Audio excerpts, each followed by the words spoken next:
another planet? Is Janet from another planet? Is Janet from another planet? Is Janet from another planet? Is Janet from another planet? Is Janet from another planet? Is Janet from another planet? Is Janet from another planet? Is Janet from another planet? Is Janet from another planet?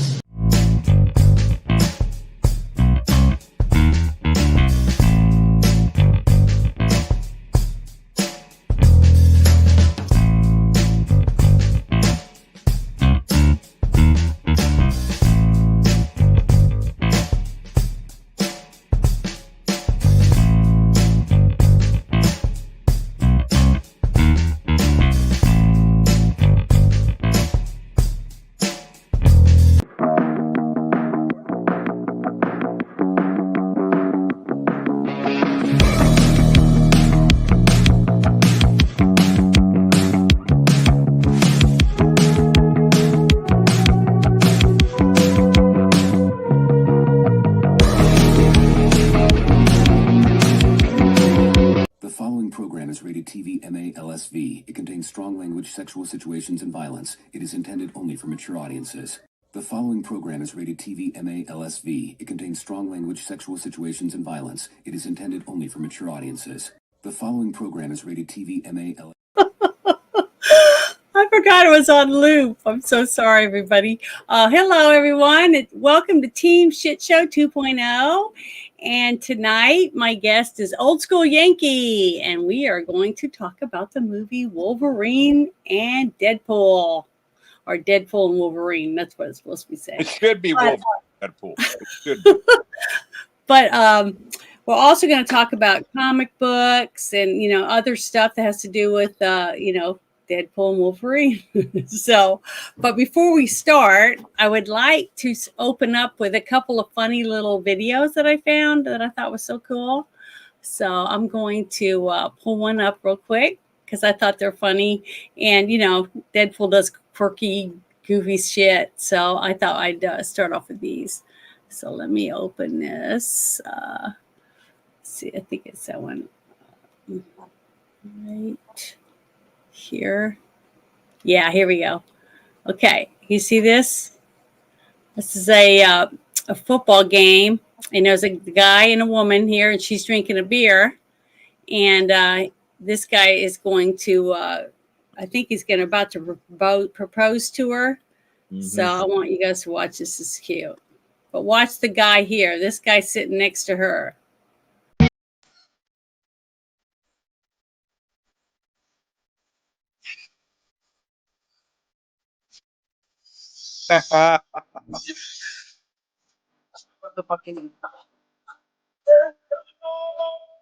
Oh, wasn't that awesome? He is smart.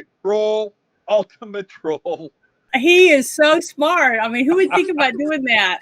But he did. He drank down that whole beer really quickly. So I thought that was great. And I wanted to put a smile on everybody's face. But I got one more I want to show everybody. This is one of the funniest pranks I've ever seen. And I never would have thought about doing it. But this is for the women to prank men. And I thought it was great. So I'm going to share this one real quick. Yeah, this is awesome. I don't know if you've seen it, but it's on X. And I thought it was great to show for tonight. So let me make it bigger. Okay, see the guy sleeping, and she put a sausage in his pants, and she's holding a pair of scissors. To watch. This is so funny.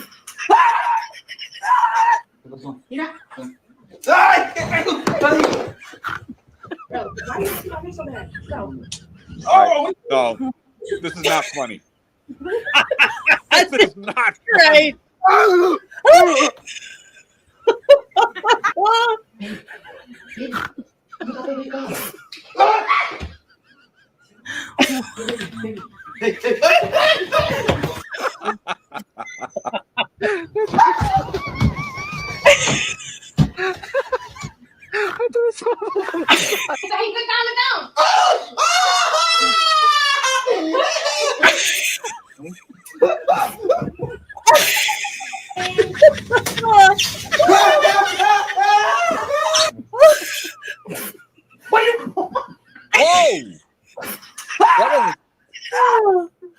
I'm sorry. I had to share that. That was so funny. The reactions are good, but the idea of a scissor even being anywhere near there. Well, you got to remember too, that Lorena Bobbitt lady, whatever, she used scissors. She used scissors, so I thought it was great. Though it got your blood pumping and stuff, though, didn't it? But I just thought it was so funny. I watched it like 10 times, and I laughed and I laughed and laughed because it was just so funny. I thought so. I just wanted to start with that. But that makes me want to wear a cup now. The thing is, though, the color of the hot dogs weren't the same color as the guys. If you know what I'm saying, it's the immediate imagery of it that it's horror. That's pure horror.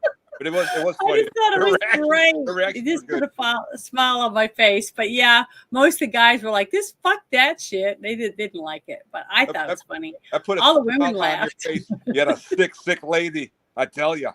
I know. I know, but I couldn't help it. It came across my timeline, and I was like, I got to share this. It's really funny. But I went and saw Wolverine and Deadpool the weekend after it came out, and I loved it. I thought it was really, really good. I love Deadpool. I love Wolverine. Wolverine's one of my favorite comic books. And I do have a few Deadpool, Cable, Domino, other characters that were in Deadpool comic books. But Wolverine's the one I have most of. I have like 100, at least 100 Wolverine comic books. So I think I could give you a run for your money. I think I'm about there. I bet you could. And see, I still got little collectibles, like the Wolverine in the yellow.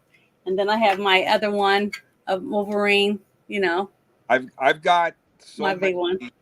Wolverine action figures. It's I don't even want to go there. It's But you have some that you want to share towards the end that are for sale, right? Right. They're pre-orders, and we'll get to those. Okay. But they're so cool. This is one thing I wanted to show, and this is one of my favorite comic books. I've got it wrapped, but see, it's got Wolverine on the cover, and he's fighting Firestar. Oh wow! It was a four book series, and I have all four of them. And but you haven't seen this one? No. Yeah, it's nice. It's in good shape. I took it with me to get it autographed by Stan Lee at my last one. And I'd bought a VIP ticket, and he got sick. Oh, damn! Come the next day when I was supposed to have my one day with him. The special meetings where you get to meet and greet and do that. He didn't come, and now he's not alive. And he was the only one left alive that had anything to do with that for a set of comic books. So, oh well. But I still have them. I've read them many, many times. But see, I've got like Domino. Here's a Cable, one of my Cable comic books, and then I've got a whole bunch of my Wolverine over here. So do what? I have a few of the Cables. I got into Cable a little. Yeah, I liked it because of his watch. It's different episodes with his watch. I thought was really good. That's why I talked to a lot of people about. I thought that for sure he would use the watch to travel around, and so he used multiple things though. So he used multiple ways of traveling, and it wasn't just through what Loki had. So I thought that was interesting too, about the way they let him travel through the multiverse. Right. But see, that's the thing that kind of kills me. After the 1990s, and I still like X-Men a lot, but it's both. There's pros and cons. They went in so many different verses that it drove me crazy. But that's with anything now. That's even with Batman. That's with there's these multiple possibilities of multiple infinite combinations of infinite possibilities, or that whole thing. You don't like that? I do like it, but it's sensory overload. At the same time, it like drives me nuts. And I'm like, which one am I reading now? Who's this one? But yeah, I try to keep up the best I can, and some of it like I never really got into certain other aspects of Marvel. I was very picky, as we've discussed this, and Wolverine, Deadpool and Wolverine. Deadpool has grown on me a little, and I'll tell you why. Because first of all, we need to understand that Deadpool is actually, from what I understand, is a ripoff DC's Deathstroke, whose Yeah. name is Slade Wilson, and they called him Wade Wilson. I mean, they couldn't make it any more obvious that it's almost like sarcastically, like, oh, we're so original. No, we're ripping you off. We're letting you know we're doing our own. Well, it could be because his character can talk to the people reading the comic book. Which one? So Deadpool. Yeah, well, so maybe that is why they decided to, use that name and make him be able to, to break the fourth wall. You know what I mean? In what regard to Deathstroke? I'm just saying the people who came up with it could have taken multiple things from different characters. Oh yeah, no, they could do that. The Deadpool is, at the end of the day, and I say this in the most affectionate of ways, he's a joke. He is a comedian who likes. Yeah. He is basically a comedian. And what's funny is, I see him. He's like the outcast who copes by being a wise ass. You know what I mean? That is his thing. He's also very much a narcissist. He's a merc with the mouth. He pisses off everyone. But that's what he's good at. He's like that. What's funny is I'm watching these two characters, and they're yin and yang. They are classic Abbott and Costello, Laurel and Hardy. Like the one's kind of serious, and the other one is too wound up tight, and the other one's a goofball. And they kind of balance each other out. He's a narcissist. He's selfish, and for the most part, he's in it for himself. He doesn't. If you notice in the movie, he doesn't want to be part of a team. He wants to run it. He wants to run the team. He wants to be the center of attention. He does. That's what the story was basically about this time. And the reason why him and his girlfriend had broke up, was because she was tired of him being self-centered and wanting to be the center of attention. So he decided, when they're showing him how he's going and applying for jobs and doing different things, because he's trying to be more of what he knows his woman wants, because he wants to please her, because he really does love her. Right. And then when she died, and he went and brought her back because, and he broke the laws basically to bring her back because he did love her, and he's madly in love with her. She's the only woman he's ever loved. Right. It's the one thing in his life that mattered. Mm-hmm. Yeah. And so he was trying to better himself to win her back. So I loved it. I thought it was great. It's like a true romance. Every woman wants the bad boy, but she wants the bad boy to only love her. You know what I'm saying? That's why a lot of girls think they can change men. They have that attitude that I'm the woman, the one woman that can do the deed and make him only love me and not be such a bad boy. But it never works out that way. See, that's what makes that whole relationship so fantastical and so intriguing at the same time, that men and women want to watch and read because they want to find out whether or not they're going to be successful, that type of thing. So I like it. I think it's great. Right. No, I mean, and it's the one thing that I think defined him and gave him some stability was that love for her, that and that's for a lot of men, like when we settled down or whatever, at that point, we kind of try at least to put a good faith effort to get our heads out of our asses. Doesn't always work out, but well, because a lot of men, it's always different. Every man becomes basically grown-up men with toys, basically, and depending on what toys they have and what toys they're willing to put on the back burner, depending on what's going on in their life and whether there's other responsibilities, things that are need to take center stage. And a lot of men don't want to give that up. So basically, to me, Deadpool is what every man wants.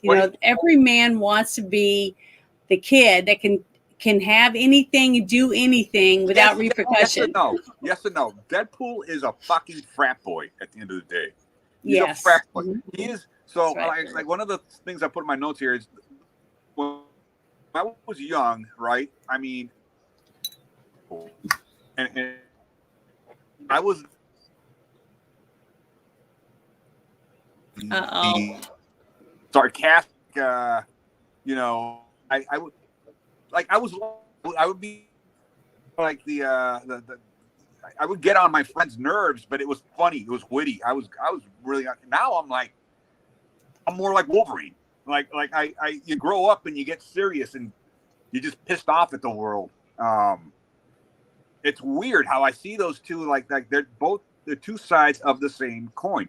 Like I was saying, Deadpool has a more narcissistic, selfish kind of flavor to him. That's not to say we can make the argument that Wolverine is too, but it's not because it's for different reasons. He feels like he left the team down, and that's an important thing. If you ever served in the military, you know what it is to not not let your team down. Mm-hmm.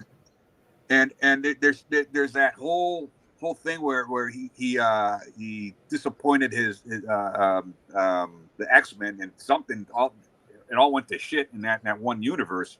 So he wears that. I love how they justified him wearing that goofy outfit, that costume. It's like, because I was thinking, I loved it. I loved seeing him kick some ass. I did too. That's not the point. My point is, if in looking at the whole thing, they've made Wolverine a very plausible, realistic character in the movies prior to this, and he's never worn a costume. A few times, a different kind of costume for the X-Men, but he was always. It was like a very realistic portrayal of a person who has these fucking superpowers, and it kind of reminds me of the old Hulk from the '70s show. It was more of a drama than it was a sci-fi. But now we've got to finally implement that comic book like fervor of his. And we have to show him at some point wearing the fucking outfit. And I love how it's like he wears it grudgingly, like in a realistic way. Like, I'm a grown man. I'm a type A friggin' badass. I'm not wearing that fucking thing. But for the team, I'll wear it. You know, because I want to be a team player. Even though I'm kind of like, why am I even part of this? I'm a loner. You know, why am I? Both of these guys are actually loners, but they're loners for different reasons. If you know what I mean. Wolverine doesn't want to be the leader. He's kind of forced to be the leader because he's the only one who's, in my opinion, he was the most grounded out of all the other X-Men. Also you have to remember in this movie that we're watching, okay, Wolverine is way, way, way older and wiser than Deadpool. Right. Okay. Right. And what happened to Deadpool, he was young and he was turned into a mutant, okay, through chemicals and stuff. Wolverine was born a mutant and he didn't have metal claws. The only reason he was chosen to become all his skeleton covered with adamantium was because of he was able to just, you know, regrow his skin and heal so fast that he was one of the only people in the world that could live through the surgery.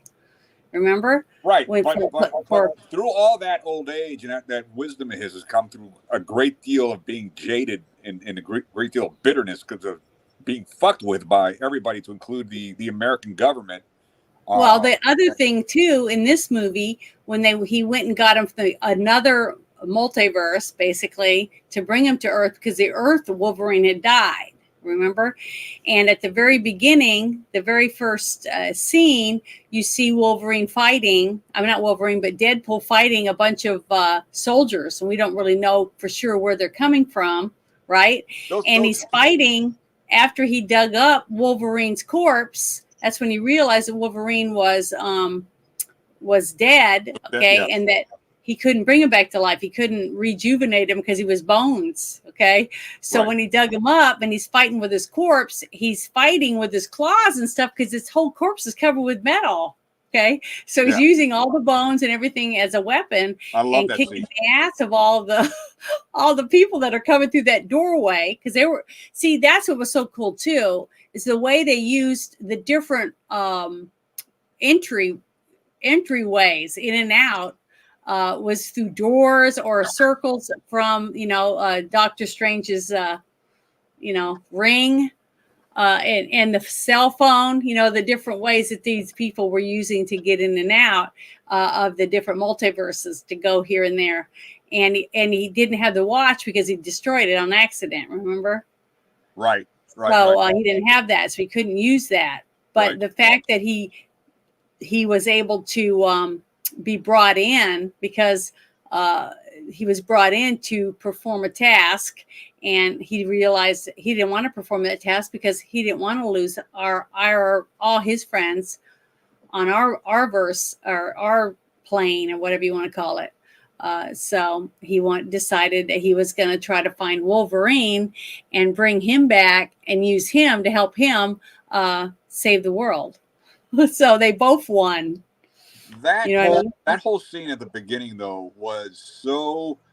It was like it almost felt like they took a slight, maybe inadvertently. It's just me. I'm like, what am I seeing here? This reminds me of he's taking Wolverine and he's using his blades to fight. And it was like a weekend at Bernie's kind of a thing, It was like he was taking the body. It was like disrespectful. Yeah, but he used his ribs, he used his skull, he used his claws. I mean. It was so he used laggy. all of his body. But it was so funny though. At the same time, it was hysterical. But I like it when they do the slow motion scenes. Oh, that was great. I just loved it. But I knew Ryan Reynolds was going to do good because when I first saw him in the Wolverine movie, and they sewed his mouth shut and they put him lasers for eyes and they did all this shit to him, I got up and left. I was so pissed. I was so upset because of what they did to Deadpool. That weirded me out too, and I was like, my friends and I were I think when we went to see that, we were like, so that's Deadpool? Like, what? No, it wasn't. Now, Deadpool was before they changed him, and he was fighting. He was the merc with the mouth, and everybody hated him. I mean, basically, I thought, oh my God, he's excellent. Ryan Reynolds is Deadpool. I mean, I thought it was phenomenal. So I think he felt the same way. That's why it became his life. I do like how it started off Deadpool. And how it evolved. How he's evolved into that character. But you're right. That scene at the end of that whole thing, there was something. I don't know. It's something kind of. I don't want to use the word perverse, but I didn't like it. I'm with you. It was like this isn't working for me. He's got his mouth shut, and like he's supposed to. He can't be Deadpool if he can't speak, for crying out loud. Yeah. But that's why they did it. Going back to the scene, they did that because he pissed off everyone. See, but still, right? No, I know. No, I know that was like the joke, but I mean, it's like now it's not fun anymore. It turned into something. It was morbid. It's dark. It was macabre. It was like it was not what I wanted to see. It's not. I wanted to see him fight as Deadpool, not as this freak Frankenstein Deadpool, whatever you want to call it. To me, it sucked. It really pissed me off, and I left. I think a lot of people felt the same way. Getting back to that fight scene, though, I don't know. I am I'm a trained martial artist. I've been doing martial arts my whole life, and I'm watching this. I'm like, do any of these guys, these soldiers who attack them, not a damn one of them attempts to block anything or get out of the way. They're just like running into him and getting sliced up, and it's just like I find that comical. To me, it was comical, but it seemed realistic because it was in slow motion. You know what I mean? So they had weapons and stuff, so it wasn't like they were just standing there running up to get killed. They were there, and in a lot of cases they were just running up to him, and I'm like, "Yo, bro, you can block now." Nope, you're dead. It was like they weren't even trying. It's like, well, he's going to kill you because he got katanas and he's a badass. Why are you even bothering running up to him then? It's well, because whatever punishment they were going to get if they went back and didn't fulfill their duty was probably worse than thinking they were going to get cut or stabbed. Right, just thinking, screw it, let him kill me. Yeah, I got killed by Deadpool. And some of the deaths were freaking cool. I mean, the way they died, with their head flying off, Oh, or things like that. It was really, it really was hysterical. The whole I thought it was funny as hell, actually. Yeah, it was good. The Madonna music thing. Oh. It's something to laugh at, but I disdain Madonna and I hate that song so much, and I think that's why they kind of did it. I don't know if it was almost like that whole tongue in cheek that they have to throw in there to balance out what would be the toxic masculinity, if you will, of these two particular characters. Which, by the way, it's funny that we hear so much harping on things that are toxic masculinity, right? Toxically masculine, what the hell? And that's nothing. And there's tons of that in this movie. That's nothing. It's anything. It's everything. It's all of that in all these movies. I mean, they can.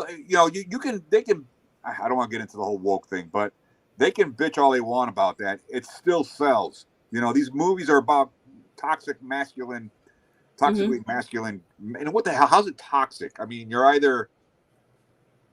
I hate that so much, but if you talk about Wolverine, or you talk about Batman, Deadpool, all these guys have issues. Obviously, if they didn't, they wouldn't be interesting, and they wouldn't have a reason to exist. But I find it interesting that was such a popular theme here. I mean, it's all about the fighting, the shooting, and the killing, and the violence, and throwing in that lighthearted humor into it to kind of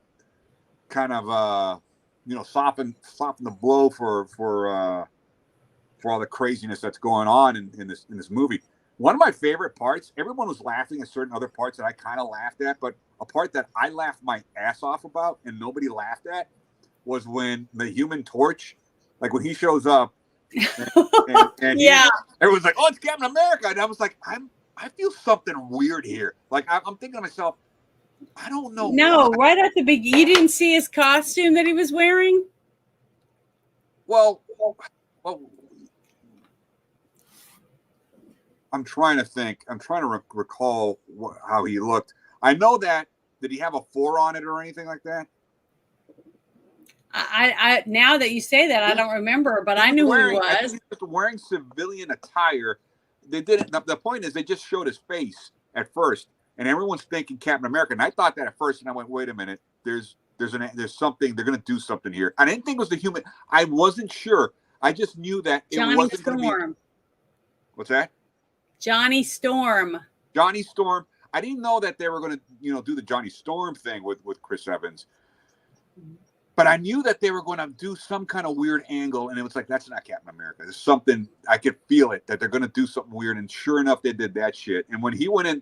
He went flying around, And he was really young because he looked very young. Yes, they CGI'd his. They did a CGI thing. Yeah, he looked very young. So the first thing that popped in my head was Johnny Storm. I don't know why, but I loved him as the Flame. I guess what popped in my head was that I don't I thought to myself, all right, what's going on here? Like I couldn't quite recall that he was Johnny Storm once upon a time, it's like I forgot about that, but it was in the back of my head, like, what? This looks familiar, but it's not Captain America. And sure enough, that happened. That's right. He was that guy before too. What the hell? And he goes flying into the air, which I could never understand the science behind flying and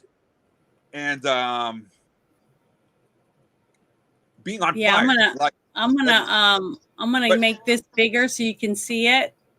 But you remember the part where he's in the movie, he's flying, and all of a sudden the flames come off, and he goes flying into the billboard, and he hits his nuts right between his legs.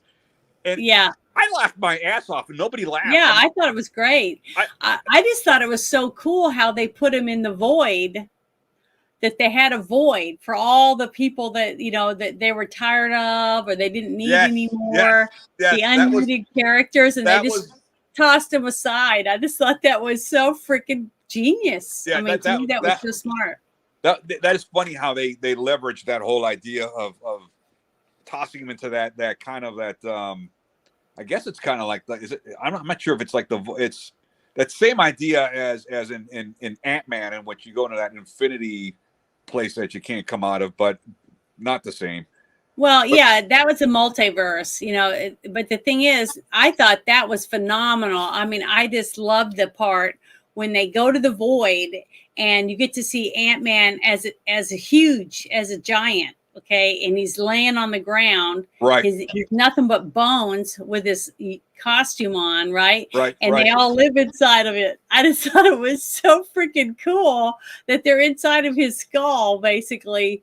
The bad guys are all living in there, and then they use that one guy and he cranks open his hands, and then they close them back up again. I just thought it was so cool, and I go, "That's Ant-Man," I just thought it was neat because he's in the void too. They didn't need him anymore, so they tossed him, they chucked him. I just thought it was cool the way that they portrayed that, because that's what Disney does. That when they're tired of something, they chuck it.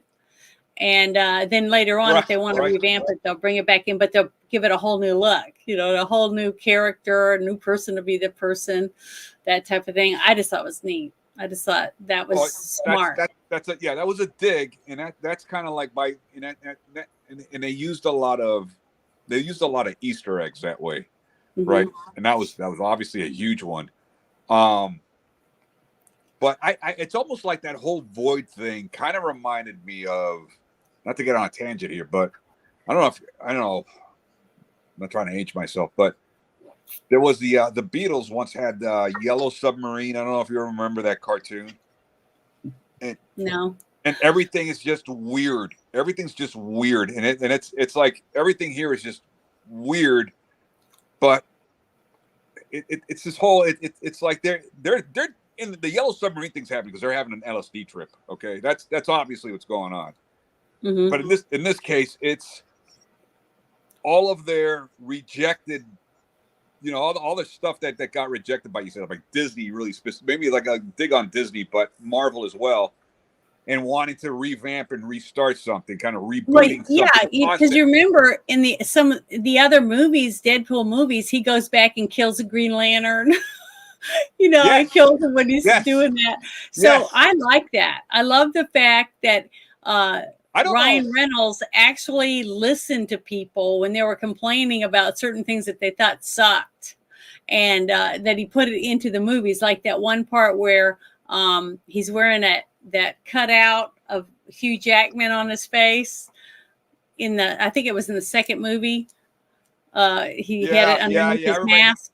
He's doing. I thought it was great. He's doing the Australian accent, and he's doing the whole "G'day, mate" thing, and this picture that I got pulled up is when he's first called down there, and he thinks he's gonna, save the world, become a hero, be the one thing that you've always wanted, right? Yeah. And he gets this brand new uniform, and he's all excited about how great it is, and he does the splits, and he stands up, from the splits. That means he's in good shape. I mean, to be able to do some of the moves that he does. Well, was that him? Was that him? I don't know, but I'm just saying Deadpool is in such good shape. I mean, he's in phenomenal shape. For crying out loud. I know, but the moves that he does when he comes out of the elevator and stuff proves, that, he can kick some ass, and he's got his blades and all his weapons and everything. He's ready to go, and he's ready to kick some ass. And that's when he finds out what they expect him to do. And he needs to go take that guy's phone or whatever you want to call that device and go find Wolverine and save the world, basically. So I don't know. I just think that all of this was just phenomenal, the way that they did it. But here, let's go to the next picture I've got on here. Okay, this is one of the soldiers that were sent there. See them all behind in the background that were sent to kill him when he's kicking their ass using Wolverine's bones. I thought it was so good. It was so good that they were so talented to come up with the moves, and whoever they got for their stunt coordinator set up the actual moves that they were going to use and stuff. You know, the fights, the way they were going to fight, and what body part he was going to use. All that was genius. I mean, they did a phenomenal job. And there you go. There's Wolverine with his actual helmet on. Now, was that the one that he had in the movie? I don't think so. Yes, it is. This is from the movie, all these pictures. But see, this is what he's wearing. Because it's different looking, I think. Maybe it's me. No, that might just be me. But here we go. We'll go to the next one. See, and here's another one of them. He didn't wear. Okay, that looks more like the more canon looking type uniform, costume, outfit, whatever of Wolverine. Mm-hmm. He didn't wear that I recall. It didn't look like that. It didn't. You see the tiger stripes, what they call it, the tiger stripe. Yeah, outfit. See, I have them on this one. He didn't have it in the movie though. It's not like that. That looks almost like right verbatim out of the comic book. Yeah, but remember, I got some of these from trailers too. That's what I mean. That's what I think. I think they did like a whole. Okay, now this right here. See this 20th Century Fox thing laying behind them. I thought that was funny. That was because that's great. The void. This is the void that they get dropped in.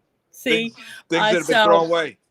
Yeah, it's where you go when they don't want you anymore, when they want you out of the way to make you disappear. So I just thought it was cool because it's so desolate, and barren the way they do it. And they fight, they're fighting almost over half the movie, fighting each other. They're constantly fighting. And you know what's funny is that part there where that everyone loved part where they're going at it in the car. And I'm like, I am rooting, not just because I like Wolverine. It's not about. I was just laughing my ass off. I was living vicariously through Wolverine because I was like, I've had enough of Deadpool shit. Like, kick his ass. But this whole scene right here, when he was reloading his guns, freaking. That was badass. Cool. That was it was very badass. This was I wish I could do that. Awesome scene. I don't know how they did it to make it look so real because it looked real. I mean, look like he really did that. Right. But you're right. The scene in the car, I think I have one picture of that when we get to it. Yeah, see there? There's another one. Yeah, I think the costume didn't quite look like that. These are like. Well, you got to remember he was going through different universes. Right, that's what I mean. These are okay. Different so iterations. All the different Wolverines were wearing different types of attire in all the different multiverse. Right. Okay, now I that's remember. why. Yeah, you're right. Yeah. So see, the gloves are different. His armbands. And the costumes are a little really different. Tacky. Yeah, but you see how his hair is different, and his beard, his 5 o'clock shadow. I mean, right. I just thought. Remember, one of them was what was it? What was his name? The Superman was one of them. Henry Cavill. Yes. Yeah, Henry Cavill. Oh man, he was freaking hot. Oh man, that was a good scene. I was like, shit. Settle down. He could be Wolverine, even though Wolverine isn't supposed to be attractive. He's supposed to be animalistic, short and stocky. But okay. So here you go. Here's the car. Right. And the very last scene when you get to go down, from the top, and it looks down into the skylight of the car because the whole roof is tore off, basically, and he's strapped with all the seat belts. Oh, that was fucking funny. I was laughing my ass off. That was great. And Wolverine just sitting there because he had them all tied down. And he was trying to crawl out. That one part where he's trying to crawl out the window, and Wolverine grabs him and brings him back in. It just keeps on. Yeah, it was great. I just loved it. I bet they laughed. I'd love to see a laugh. The blooper reel. I thought it was funny, and at the same time, I'm like I am like it's almost like I was venting. I was like it was like pure relief because I do like Deadpool, but at the same time, I'm like he's like a smug bastard and eats his ass kicked. I know. Wolverine fulfills that. Wolverine fulfills that feeling. Yeah, here he is. Here's Deadpool and Wolverine, and this is the other. This is the uniform that he ends up through the most of the movie. And that nasty dog that had the messed up jaw and tongue and constantly licking him. Oh, I was getting grossed out by that. Was disgusting. When he was letting it lick his mouth and stuff. Oh, but do you realize that the dog, okay, all of these different Deadpools, right? And especially that dog. You know why he loves that dog so much? Because he's as fucked up as that dog is. Yeah, I guess. But he loves the dog too. You're an outcast, and I'm an outcast. So yeah, that was weird. That he's now, I'm going to share this. The nice pool is like a hippie pool. I wanted to go to this real quick and talk about Nice Pool, since I just brought him up. I'm calling him hippie pool in the. Okay, well, because everybody was asking about him. Okay, because it says this contains spoilers if you haven't seen Deadpool Wolverine yet. So reading this at your own risk, basically. We've already given away half the movie, Janet. I know. I'm just saying that's what's written on this thing about Nice Pool. It says Wade Winston Wilson was a mercenary known as Deadpool who was banished to the Void. In the Void, Wilson went by the name Nice Pool as a way to distinguish himself from other Deadpools, and lived alongside his pet Dogpool. Unlike most of his variants, he did not possess any of the regenerative factor or superhuman powers. See, a lot of people were asking, well, how come he can't regenerate? But the reason I wanted to show that was because of his guns. Remember his guns? The gold guns, the gold plated. They're gold plated. So he wanted them really bad. So remember when he got in one fight and he dragged him over there to that little cart and took his guns because that's all he wanted. He didn't care if he died. Well, he wanted, and then when he pulls his gun out, he was under the impression that he's got rejuvenative powers. Yeah. And they found out, like, oops. Yeah. But, well, the thing is, when he found out he didn't have them, he thought, well, I'm just going to get his guns. That's what I mean. I'm like, well, I'm still keeping, I got what I wanted. Again, it goes into the selfishness of the Deadpool character as we know him. Yeah, and that's what he is. He's self-centered and selfish. What the hell's going on?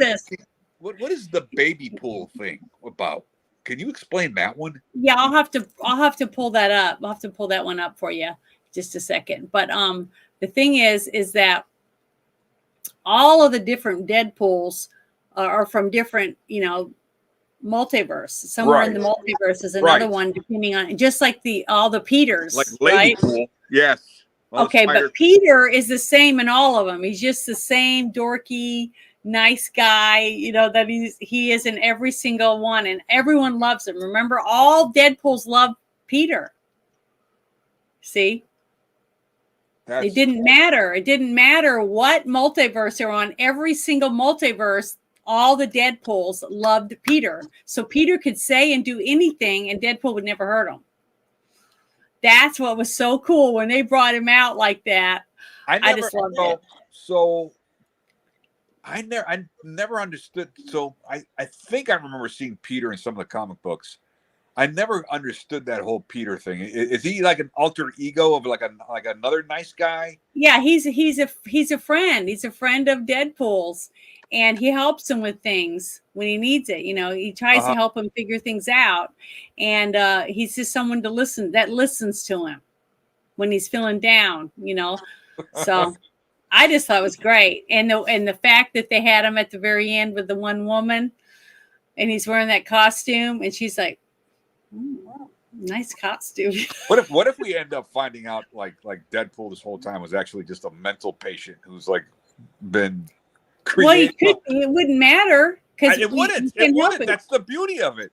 I know. Still, I mean, when he can be anything because he can come from any. You can just say he comes from that place or this one or that one. See, it wouldn't matter. What I like about it is the whole fourth wall, the breaking of the whole fourth wall thing. That kind of that I don't know if I want to say it speaks to me, but I dig how he is, like I said, he's a comedian, and the whole thing is like man, let's just have fun with this. Let's not overthink this. You know, this is bullshit. That's why I'm talking directly to you, the reader, because this actually does. This is all just. But the thing is, there's always a method to his madness, because even though he's nuts and stuff, he's always got something going on, because that's what he used to do. He used to manipulate people to get what he wanted. And if he couldn't manipulate them, he'd just kick their ass or kill them and take what he wanted. See, he's done that. That's why he's the very best martial arts person there is, basically, in the world. Right. That's why he got the jobs all the time. And the fact that they brought in all these characters when he went into that one little house, you know, when he went in and he found Elektra, and Yes. he found Blade. Yes. And then he found Gambit in there. That was great. I just thought it was awesome, because these are all rejects. They're all in the void. They were dumped. Right. I mean, especially useless. What's her name, Elektra, and she still looks good for. I mean, she looks pretty damn good. But you're right; these are like kind of like I don't know that I'd make Gambit out to be a reject, but yeah, they're kind of second tierish, third tierish. No, he's saying they're rejects. The reason they're rejects is because they didn't want to make any more movies with them, or they shelved them. See what I mean? The Gambit movie was already planned. They had everything planned out, but it got shelved. So basically, he's in the void. You know, he has nowhere to go. He's stuck. Okay? I didn't know they had did they make after they made that one movie, the X-Men, and they had the young Gambit in it, okay, from New Orleans, and he's Cajun, and he has that Cajun accent and stuff, and he can use his powers to make cards into weapons where they explode and do all kinds of neat stuff. He was just a great character, and a lot of people were like, we need a Gambit movie, and they liked the young actor that was portraying him from the movie. So when they did decide to make the movie, they had planned, and they'd gotten Channing Tatum or whatever to play the character for the movie, but it got shelved. It was right along with all when COVID was coming and all that shit. You know, we had all that bad shit going on, so it got shelved. But Blade, he did really, really good. I mean, he was doing good, except he was getting older now, you know? Yeah, I really liked Blade. Okay, and then perfect. He was perfect for that role. When they had Elektra on there with I'm trying to remember his name now. I went blank. Jennifer Gardner. Yeah, but her boyfriend, which was the blind lawyer. Oh, Ben Affleck, the Daredevil character. Daredevil. Okay, but when Daredevil got picked up for a TV show and stuff, but she didn't. See, so she's in the void because she got cast aside, basically. That's why all these people, remember Sabretooth was there too. Because he got tossed because he was the brother that no one was really cared about. No one was interested in him. He wasn't a Magneto. Well, that's what I mean. These people are kind of like second fiddle kind of characters. That's why they're all in the void. So that's why I thought it was void. Genius. The void looks like a giant dustbin. Like it's like where they've gone. Yeah. It is. It's a garbage can. You know, it's just take your dustpan and sweep your shit on it and put it in there because we don't need to anymore. See, and I just loved it. I just thought it was genius. Just a genius thing to put into this movie, because that's what Deadpool does. You know, Deadpool is basically an afterthought for most people, just like he was telling them at the beginning when he was saying, well, you know, you're always pushed aside because your mouth always gets you in trouble. People don't want to listen to you. You know, he gave him the whole thing. Even your woman left you, you know, all that stuff. He told him, well, what a shit asshole he was, basically. And he is, okay? And he knows he is. But and most of the time it doesn't bother him so much when he's the center of attention. But as soon as he's right back out into the bin or whatever, that's when he's feeling sorry for himself and trying to figure out how he can, you know, maneuver his way back into the limelight, you know, that type of thing. If that's his character, that's what he's supposed to do. He is So, the quintessential attention whore. but I mean, what was great about it, they're both anti-heroes. Okay. I also love Morbius. Okay. absolutely. Morbius is another one of my favorites because he's an anti-hero too. See, I never got too much. I think Morbius is I latched interesting. on to more to anyone that's basically anti-hero, someone who's a bad boy but does good stuff. Well, you ought to like to then you help ought you. to like the Punisher also. Then Yeah, I have Punisher comic books too. I you mean, know, he's not my very favorite. Wolverine was my very favorite. I've got so, Wolverine all there on the wall. I got to go with Wolverine in that I got realm. lots of Wolverine all around, but I just liked him, and the one scene I wish I could get a picture, but I couldn't find one. Was the one where he goes to the multiverse and Wolverine was like real short, that little bitty guy Yes. standing by the bar. Oh Yeah, my god, I laughed. I loved it. It was such a good scene. That iteration is like, well, like that is supposed to be the no kidding. I mean, he's described as being 5'3", which when the first time I read that, when I was looking at, I used to like have collect these cards back. This was back in the 80s, and they had like the stats of the X-Men, and like, oh, cool, I got Wolverine. It's like it said 5'3". I'm like 5'3". I'm like, Yeah. I'm 11 and I'm 5'7". What the fuck is this?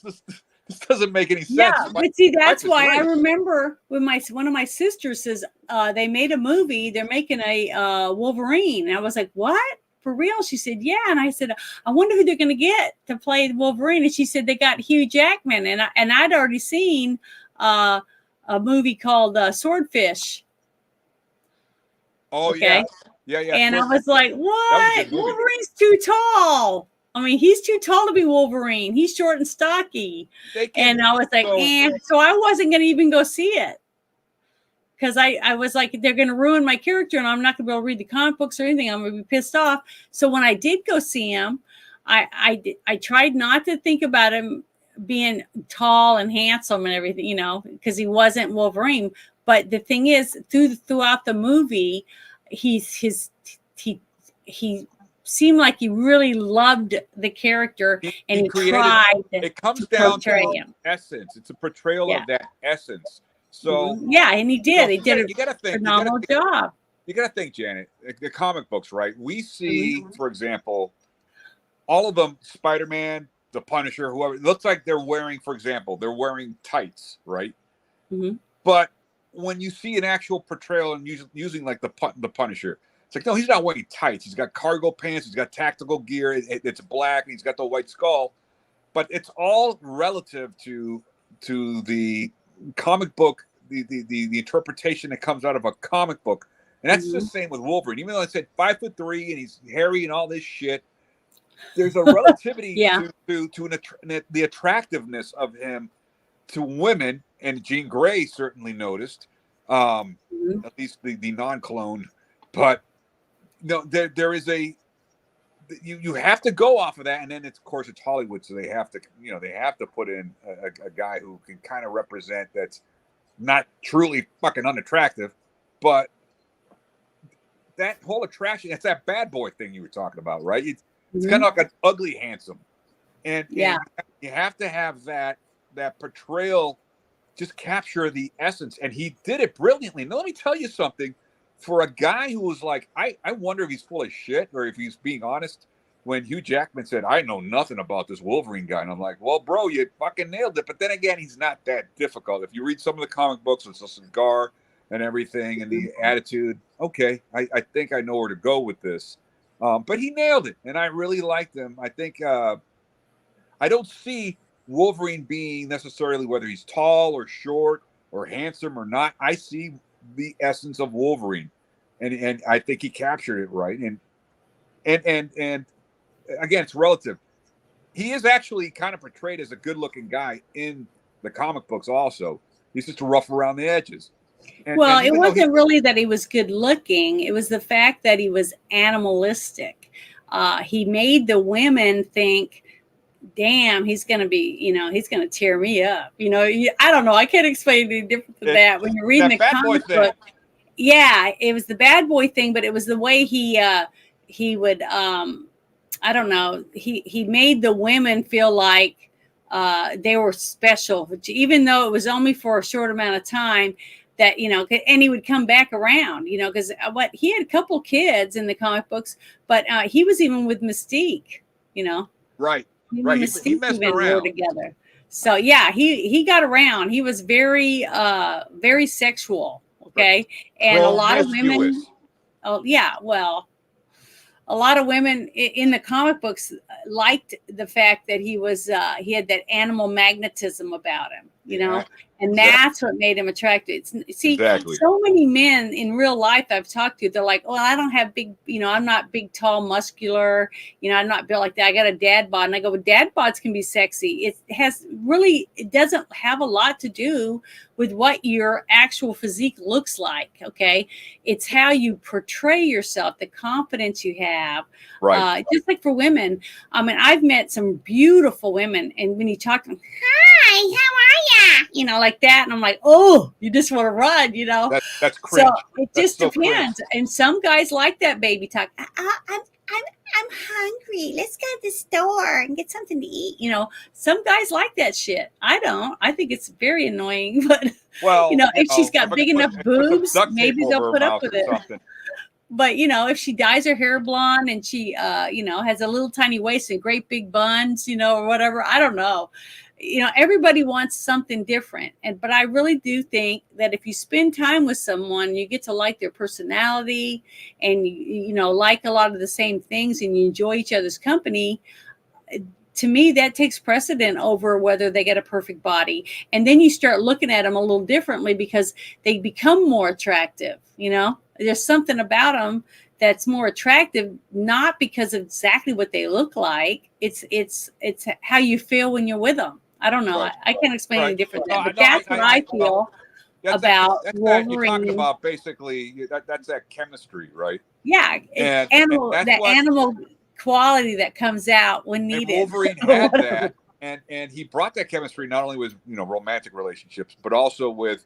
He was the mentor. He was almost like, I don't want to say he was like a father figure, but he was a big brother figure, at the least, into some of the other characters, like to Colossus and Kitty and who's the other one?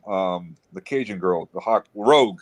You know, he was like to Scott Summers. That was his arch nemesis. Obviously, it was like his rival sibling, because Charles Xavier was, of course, that was dad, but there was still a strange, obviously, respect there. You know, if it was a family, so, you know, if you fucked with one of the X-Men, you fucked with all of them. He was still part of that, but there was a reluctance. What I like about him is that he's part of the team, but there's a reluctance to not only want to really be part of the team, but he doesn't really. It's like he's jaded. And I can kind of relate, you know, that's his PTSD.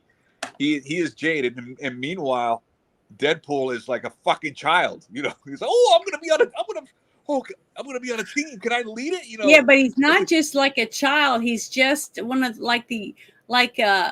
he's like a combination of, like, he's got multi personalities almost. Oh yeah.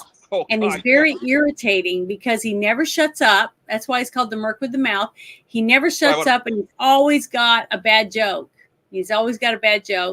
And he says the most inappropriate things at the inappropriate times. That is something. Okay. That's one thing I will say, and I say this: the one thing that did kind of got on my skin quite a bit is, okay, you did the Marvel Jesus thing one time.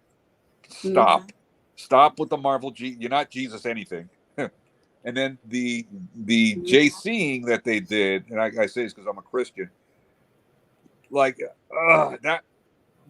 was just that blasphemy. But that's why I like Wolverine all the more, because Wolverine, whether he's, I don't know, I think Hugh Jackman actually, his background was he was part of he was a Christian mission. He comes from a Christian missionary family.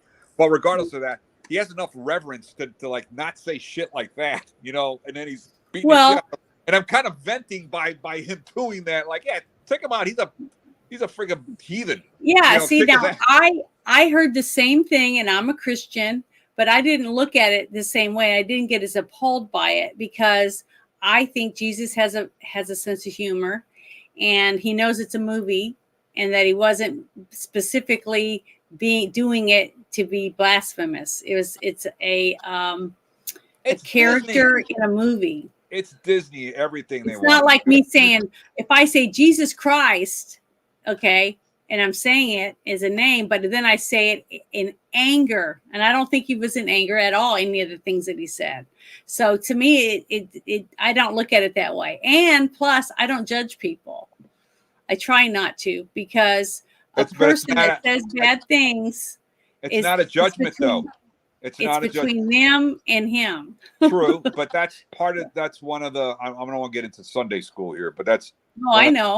One of the commandments about not using the Lord's name in vain. That's the only thing that kind of got under my skin a little. But you didn't do it, so you didn't break it. True, but I feel like I'm participating by watching it. But it's at the end of the day, you're right. I gotta. There's that part of me that says loosen up, but that's the Wolverine in me, which is like, yeah, and that's why you say at night, I'm sorry that I thought that might have been funny, and I wish they hadn't done it. And if you say that, God knows it's coming from you. Say it to yourself, because he can hear your prayers and your thoughts.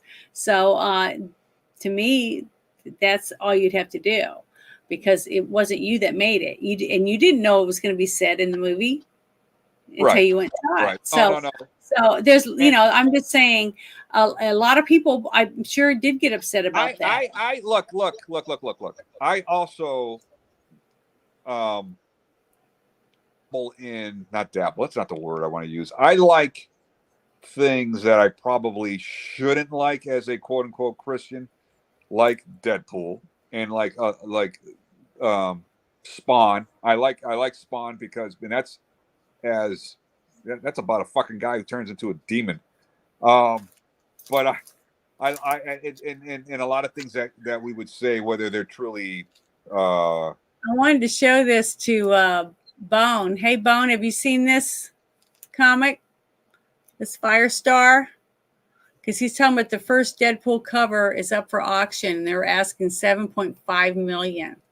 What? Yeah. The first Deadpool comic? The cover, the one with him on it, I guess. I don't know which one that is. Which one is it? Do you know which comic book it is? I mean, I'll have to dig it up, see if I have it. I doubt it. So I don't know. I would have to find out. But to me, it's amazing that anyone can sell a comic book for $7 million. So you know what I mean? It's shocking. Crazy. Yeah, no, that's fucking crazy. I see the getting on that topic here for a second. I see the slight methods of the madness if you're talking about millions of dollars for the first Superman, because it's fucking Superman, which opened up the can of worms to everything. But you got to remember, there's different comics for different people. Like me, True. I love Morbius, okay, and I love this series right here is my favorite series. It's only 6 comics, The Midnight Suns. I have a set. It's never been opened. I have a set that I do look at, but then I also have these, and they've never been opened. It's got Blade, Doctor Strange is in it. It's a couple of them, and then it's got Ghost Rider. The Midnight Suns. Yeah, Midnight Suns. SONS. I never heard of that. Well, it's a good, but I like the dark arts. Just like I said, I love Morbius. I do too. That's my point. I got like this one, and this is autographed by the cartoonist and the writer. What is that? It's a Wolverine. Yeah, I know, but what issue is that? It's I don't know. It's a Marvel one, but it just says Marvel Comics presents Wolverine. That's all it says on it. But see, he's wearing the red and the yellow. I've got the first Wolverine that came out. It's not worth anything. It's worth like. But I've read this one over and over again, so it's not a pristine comic book because I can't help it. I've read every one of them except for that one set I just showed you. Those are the only comics that I have that I've not opened and played with and read.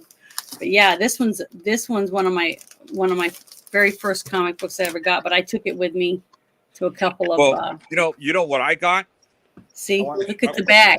This is the back. There's nothing on it. See, man thing. What? Let me see the front. Let me see the front. Oh, this is the front.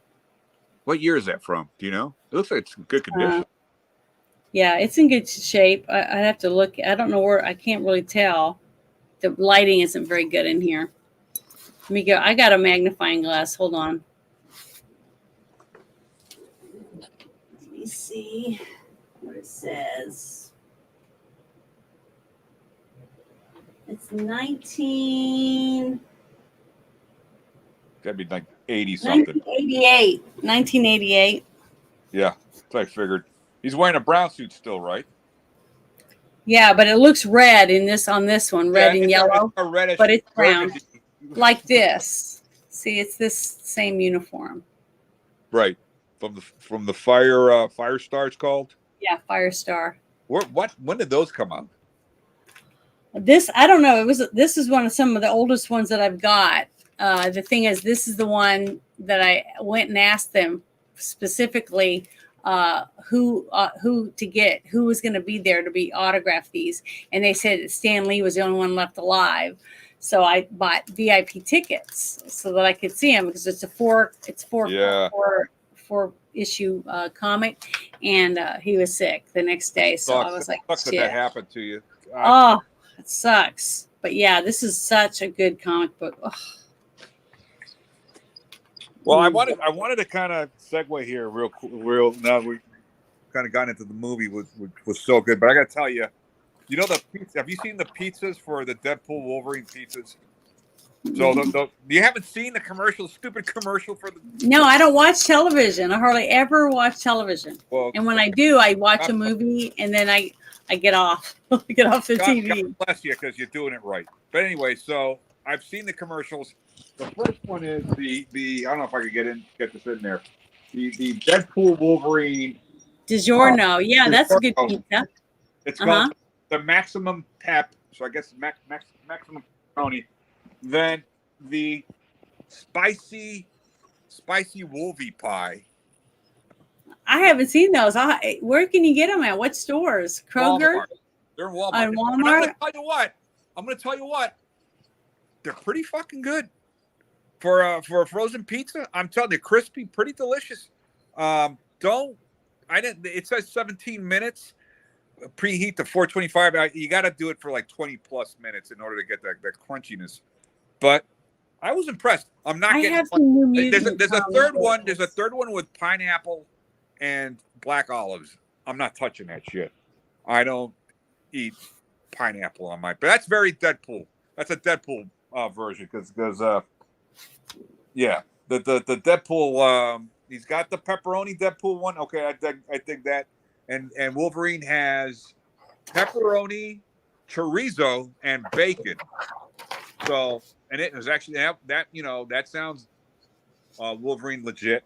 But then there's a third one that's like also Deadpool's own type, and it's like pineapple and olives because he's a weirdo. So that makes sense that he would do that. So. Well, I wrote that down. Thank you, Bone, because I have a bunch of New Mutant comic books that I have. But hi, Six Nations. Thank you for stopping in. Yeah, that's a shocking that they would be able to make that much money off of a comic book.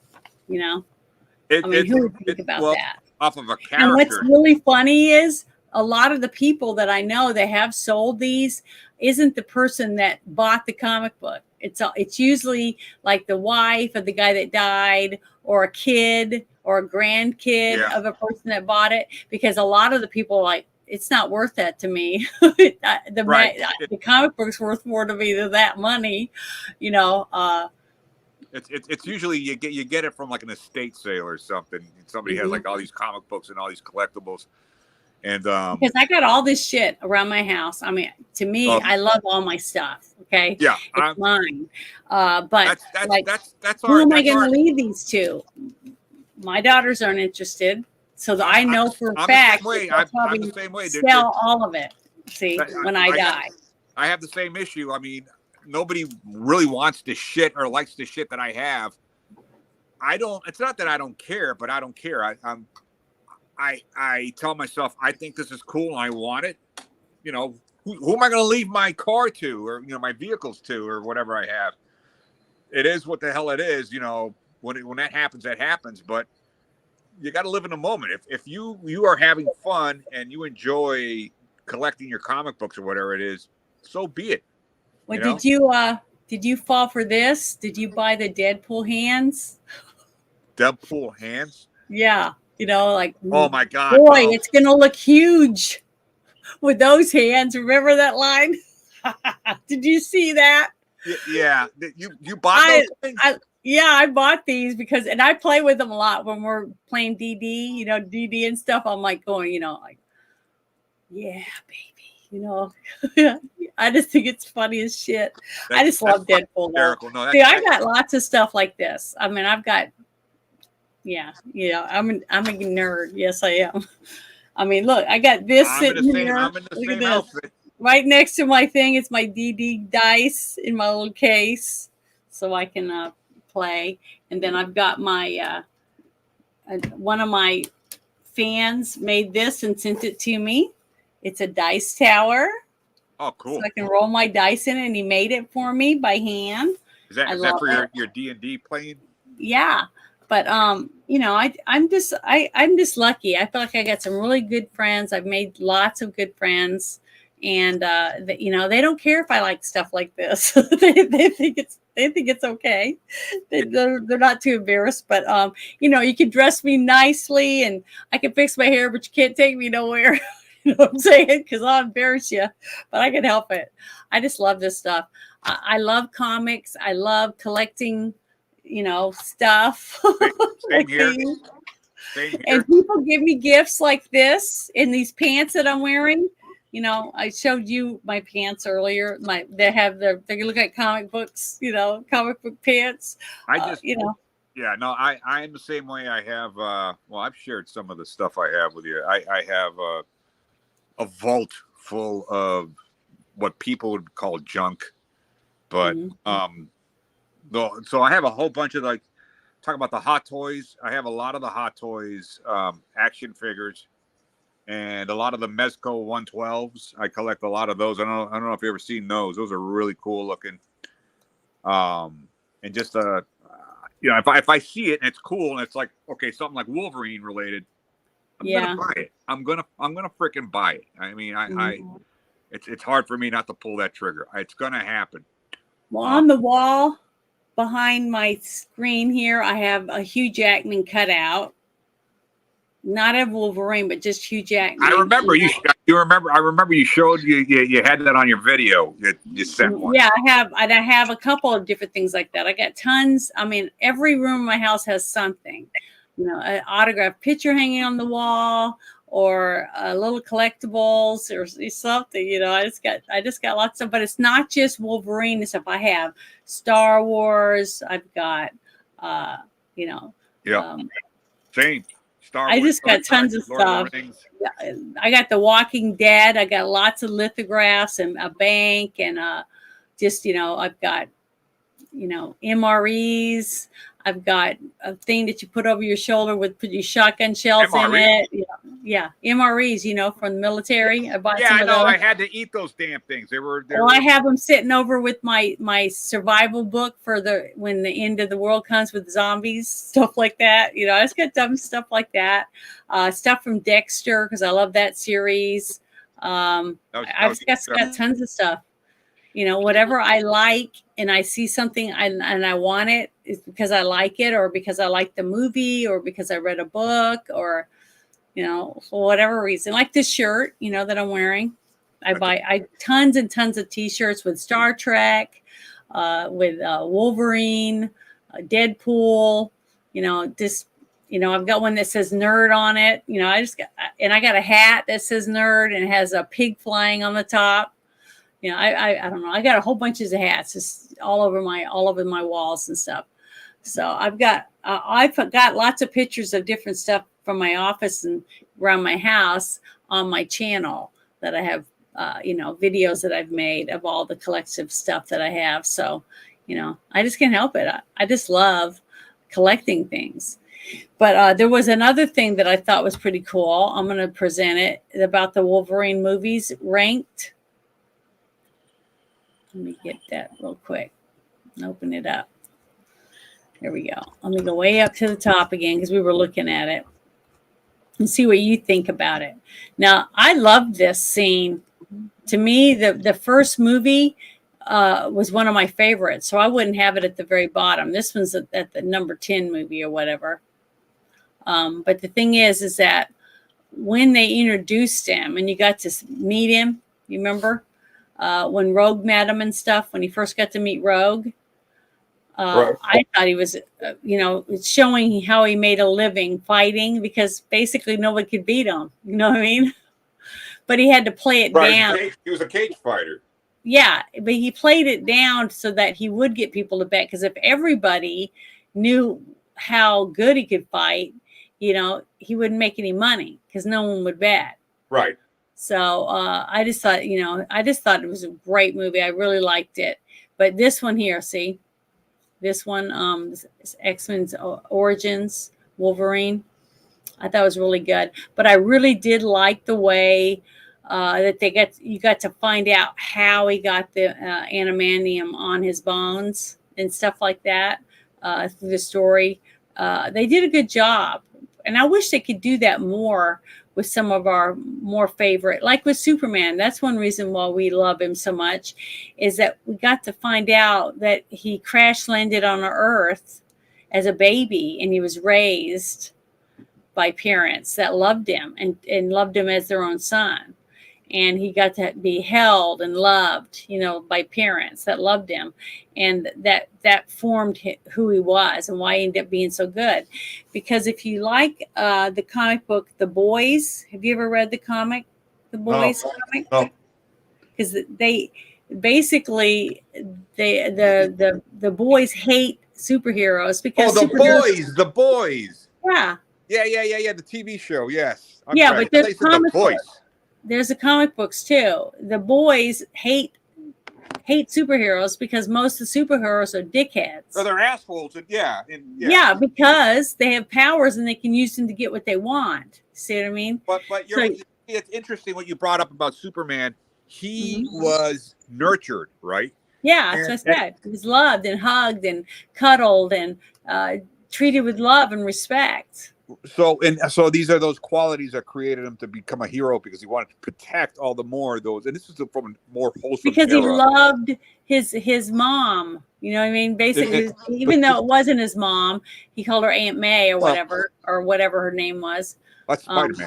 That was the other one. He called her something else. No. Clark Kent accepted.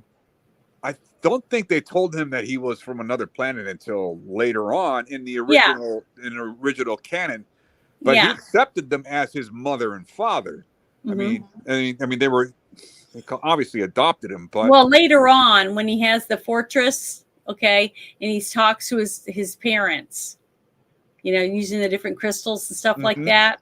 So I don't know. He knew he wasn't from Earth anymore, but he still would do anything for his family and for his friends and for Lois Lane. And Lois Lane, I loved the first movie I got to see with Lois Lane, and she wasn't even that pretty. She was the average-looking brunette, and I liked that. The fact that he could fall in love with someone that wasn't a 10. You know what I mean? Right. Well, she was girl next door, which does have an attractive quality. And it's going right also. But yeah, I know what you mean. She wasn't what do I want to say, porn star material, but it's kind of like that difference between Marianne and Ginger. Yeah. But I'm telling you right now, guys talk about which one would you pick? I'm like both. they're it's different. They're both nice. I mean, they're just. It depends, you know. I mean, I'm not sure I can put up with the ditziness and the bubbly dumbness that comes from Ginger like 24/7. But So basically, what every man wants is what, like that one song by the Eagles talks about her being a little bit of the, I'm looking for the daughter of the devil himself, or an angel in white. You remember? It's like you want a mixture of both. So that's basically the perfect woman, is someone who can be, you know, well, naughty and nice. well, yes, a nice balance. But at the end of the day, men, you know, you talk about women don't know what they want. Like I can make the argument that men don't know what they want either. And that kind of goes You don't into know what you want until you find it. This is true. It's funny that you say that, because it's when you have that kind of that chemistry with not just relationships, not only romantically, but with people in general. That's why you become friends with people. It's like, I never thought I'd get along with this character, and here we are, you know, getting along just fine. But that goes into like the way Wolverine is in a lot of regards, the fitting in with the group. It's like he wants to be part of the group, and because he's found a family, because he's been lacking a family, which is not something Superman. Family was not an issue. This relationship, but he finds his family, and at the same time, and he wants it at the same time. It's like he knows to have something like that, and it is to risk having to have pain to lose, you know, because you lose it, right? Yeah, and the reason Wolverine, one of the reasons why I think Wolverine he's had a tortured soul. He is the ultimate tortured soul because of his length of his life. Okay, right. So if he fell in love with a woman, he knows he's going to outlive her and his kids. It is like the Highlander factor. Yeah, like he's an immortal, and so, it's like, well, yeah. Instead of falling in love, you just sleep with everybody, become a party animal or whatever, and you don't let your feelings get mixed in there, and you worry because once your feelings do get in there, then you feel like, oh, I got to protect her, you know. And just like what you saw when you saw that scene with Captain America, when he's with her and she's old and dying, okay, and he's still young. That it's a heartbreaking scene to know that the person you love, that you want to spend the rest of your life with, she did spend her whole life with you, and you're still young, and now you got to start all over again. See, because she's dying of old age. It's a what's the word I'm looking for? It's you look at it and think to yourself, like, that's got to be, and they do well to, you know, represent these characters as they are. That's got to be a really empty like feeling, you know, knowing that you can't have you can't have that, and it's a fleeting, precious thing, and once it's gone forever. As far as, you know, the difference, like with like the Punisher, okay, his was all revenge. His wife and his child were killed. It's pure rage. Yeah. So it's pure anger and hatred for the person that took everything he wanted, or everything he had, took it from him. And now you have a character like Wolverine, who has basically a life. You know, he doesn't even know how long he's going to live. You know, he's about 300 years old when we meet him. Okay. He was in the Civil War. You know, he did a lot of things. The thing is that he's tortured because he can never have what every other man seems to have and just throw it aside. You know, they have the most wonderful wife or the wonderful family, and they're so busy bucking everything in town, they don't even know what they got. You see what I mean? He sees that and makes him bitter, you know, because he's like, fuck, he's a dick, you know, whatever. He doesn't deserve her. And then when he does fall in love, at least he fell in love with a woman that he knew he could probably have for a long time. The only thing is that she ended up being the Dark Phoenix, right? Right. So she was not able to give him what he needed, because she was being enveloped with the hatred and the power that would eat up everything. Wouldn't allow them to have a relationship. So that scene right there that I'm showing on the screen was man, I bawl my eyes at every time I see it, because it's so sad, because I know that he loves her and she loves him and she doesn't want to hurt anyone else. What's left of her, what's left of her in there. So she wants to die because she doesn't want to live that way and have to be that teeny tiny voice in there with nothing. She can't do anything. She can't stop the Phoenix from hurting everyone that she cares about. So this is the only way she could do it. Who was your favorite Jean Grey character in the movies? That one. But she's not a real redhead. I don't care. Is that? I thought what's her name though? She was hot. What was her name? Yeah, but she dyes her hair too. No, she's Ron Howard's daughter. Oh, that one. No, yeah. The other one that married the Jonas brother, and she dyes her hair blonde or red.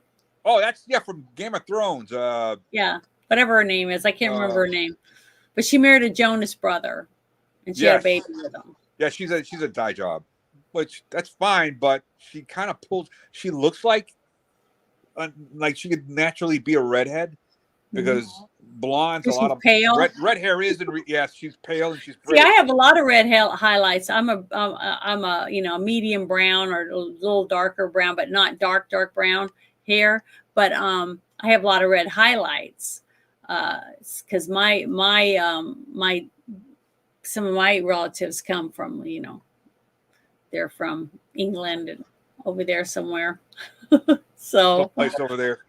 Mm-hmm. Well, I know I have some Welsh.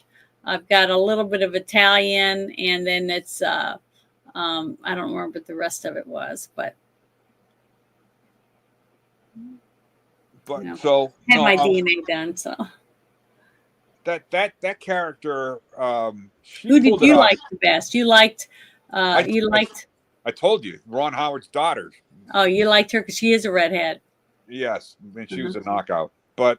I like the other one, Game of Thrones girl, because she kind of pulled it off too. I found that which was that? What X-Men was that? That was the last one they made. Yeah, it was the newest group from the very new. I thought it was so cool how they did like a Easter egg moment with Weapon X, and it was Wolverine just comes out and he comes they just show him for a minute. I guess it was Hugh Jackman doing a cameo, and he bolted through the wall, and everyone's like, "Who the hell? What the fuck was that?" And they just kind of left it at that. Yeah. But I felt like it was lacking because Wolverine was not in it. I mean, I have a bias, so it was one of those things where it's like, well, what the hell, man? Why can't he be part of this? I felt like I liked it. Don't get me wrong, I liked that that movie, but it's not X-Men without Wolverine, and that's just me. I have a prejudice there. It's just me.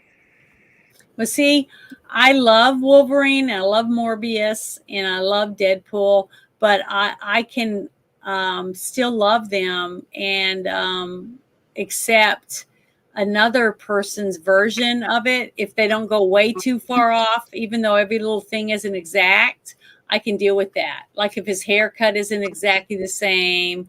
Little things like that. I'll tell you what. Getting back again, Wolverine. Every iteration of Wolverine they made, I truly dig. Like I think they did every one of the movies. They got them right. They're different, some a little better than others, and I think Hugh Jackman developed the character all better. That's part of you get more into the character and you immerse yourself all the more, and it just improves. But there's not one that I didn't like. There's not one that I didn't think he didn't hit it out of the ballpark. It's to what degree he hit it out of some were more grand slams than others, but they were all home runs to me. Yeah. So I can't think of many other people. It's very easy to take some swarthy, athletic, fit, muscular guy with dark, stocky, with dark hair or whatever, and make him Wolverine, and that might work. But you have to, like we were talking earlier, where you have to capture that essence, and he did that perfectly. And Ryan Reynolds, there's nobody else who could play. You're right about that. There's nobody else who could pull that off. That is quintessential. Ryan Reynolds is a dickhead in all of his other movies too. He's that same. Yeah, but see, just think about it. That's one reason why I was so excited when this movie came out. Not simply because it's Wolverine and X-Men, but the fact that you got two actors portraying two characters that's going to be really hard to get someone else to be them. Yeah, and that's what I'm getting at. That's what I'm saying. Like, they really made those characters come alive out of the comic book pages, I think. Well, this here, much I was kudos gonna, to both of them.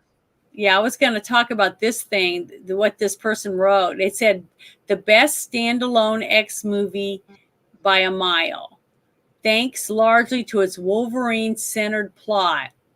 The franchise took this step forward by looking to its past, specifically the mysterious background of its most tortured hero, by pitting Logan against William Stryker, the man who coated Wolverine's bones with adamantium and turned his memory into Swiss cheese. We got to see a plot that was both personal and explosive. See, I thought this whole article was really good. And I'm going to share this link for this article in the chat for anybody who's interested in reading this, because this is a really, really well thought out, the way that he did this. Now, I don't agree on every single one of his choices, but I really like what they said, their input that they give you about it. And I did like this movie. I liked Logan. Did you like it? Oh, I loved it. I loved Logan. Okay. That's actually possibly one of my more favorite ones, because this is his number one choice. It is. That was his number one movie. It is that portrayal is plausible. He even goes into, when the kid shows him the comic book, and he's like, it's just a comic book, kid. That's not how real life works.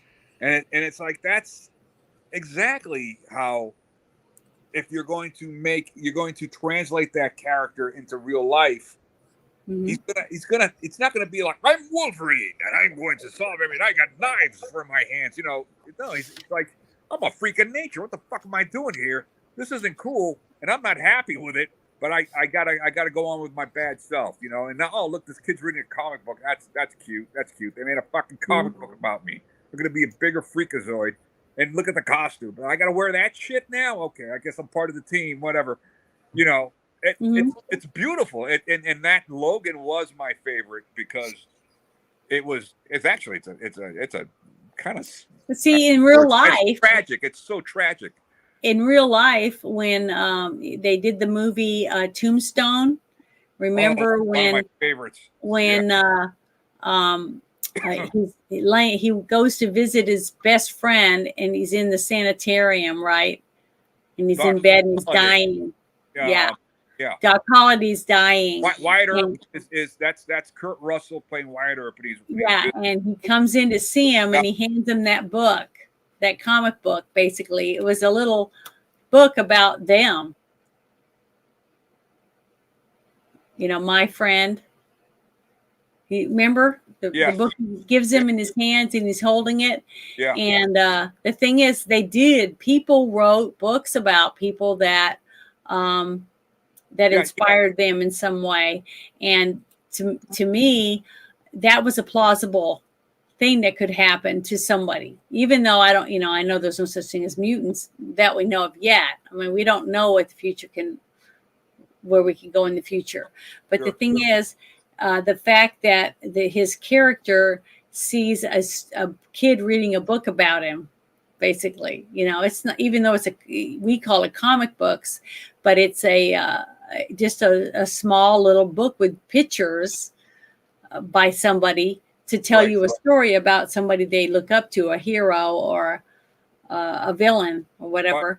But in Logan's, He's not flattered by it. He's, you know what I mean? He sees it and kind of belittles it, and Mhm. it almost to bring out all the more, you know, that cynical reality of the situation. It's like Yeah.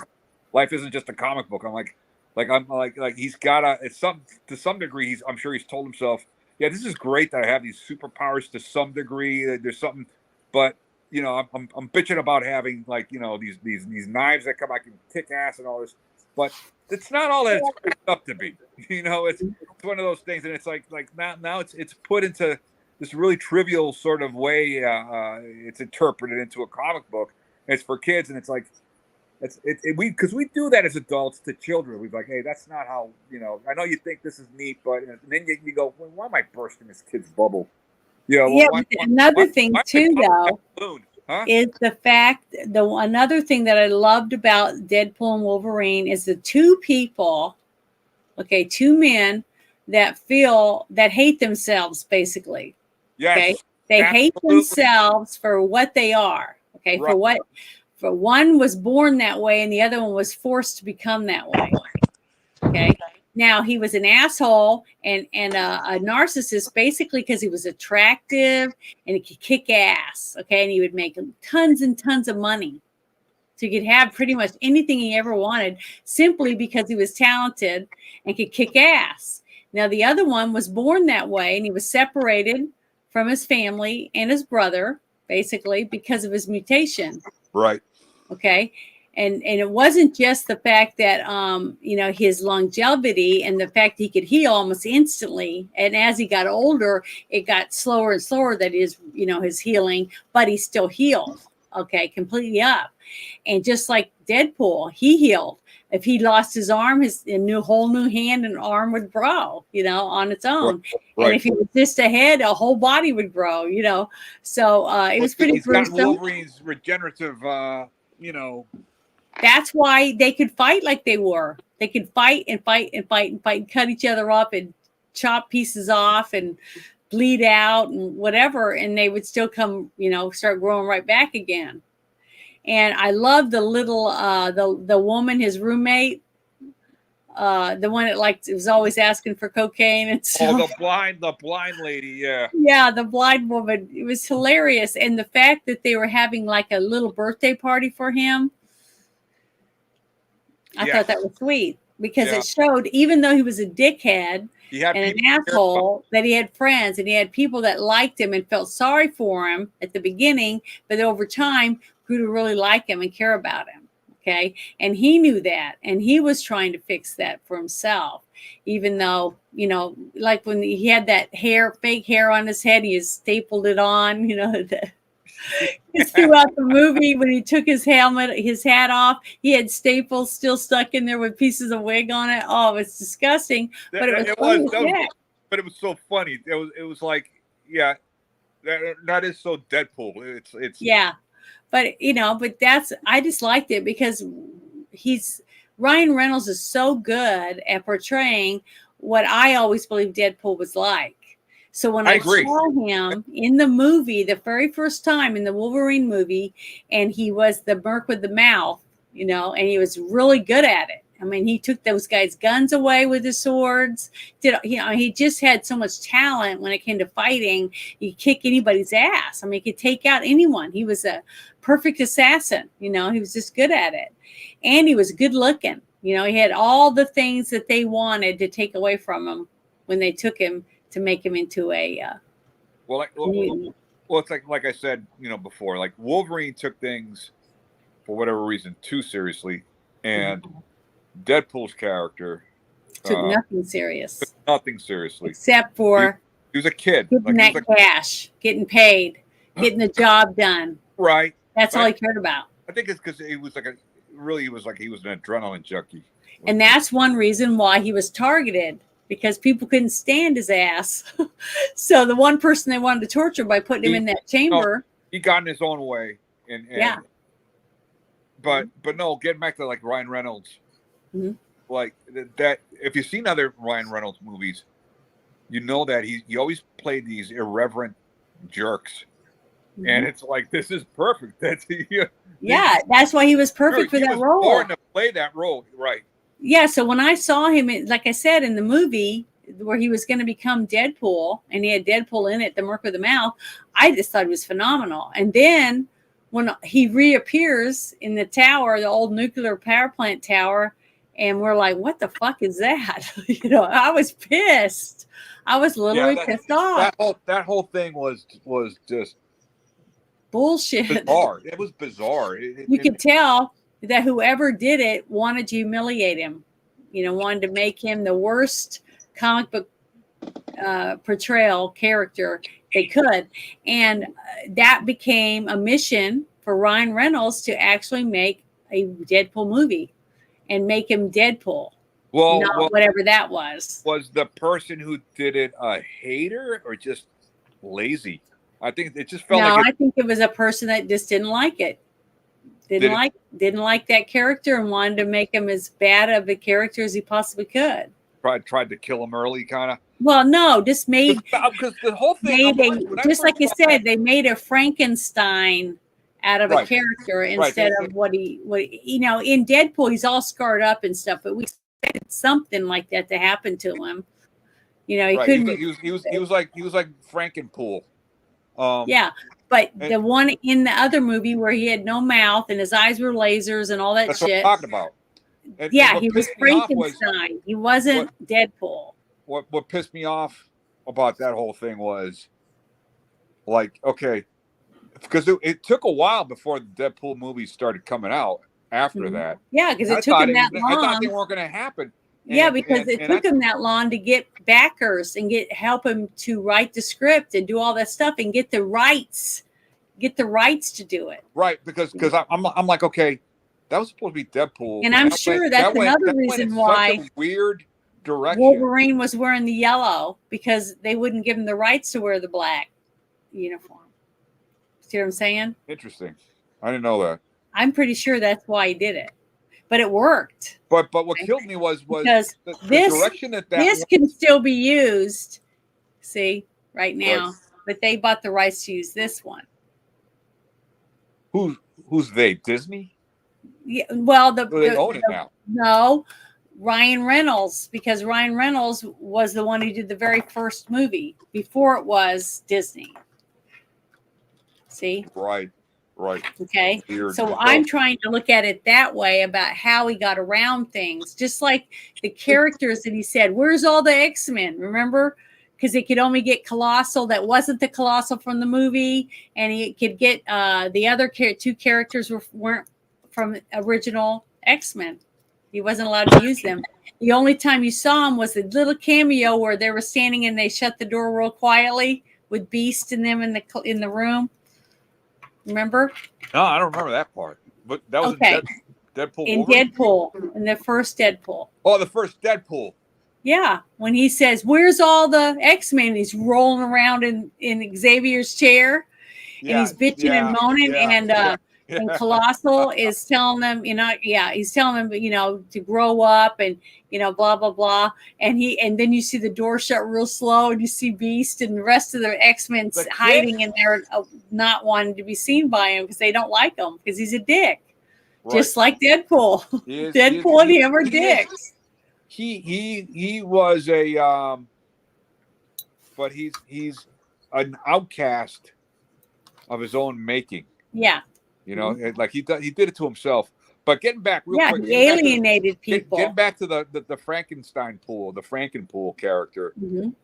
The thing that pissed me off was, all right, like I wasn't a big Deadpool guy, but I enjoyed enough. I knew enough of the character to enjoy the persona and the way he looked in his costume. So I'm thinking to myself, oh, cool. Ryan Reynolds is playing him now, and then something, he's going to go through this transformation. And at the end of this movie, they're going to start showing him wearing like the Deadpool outfit. And it's like, no, that went like in a whole different fucking direction. And it was like, it made no sense to me. It was just like it just threw me off. I'm like, well, what am I watching right now? This is kind of turning into a fucking shit show. And it just didn't. Yeah, I never felt like that. What's that? I never felt that way. I felt like whether he was wearing his costume or not, he was still Deadpool. No, I'm talking And it about when was he the when he same. turned into Frankenstein.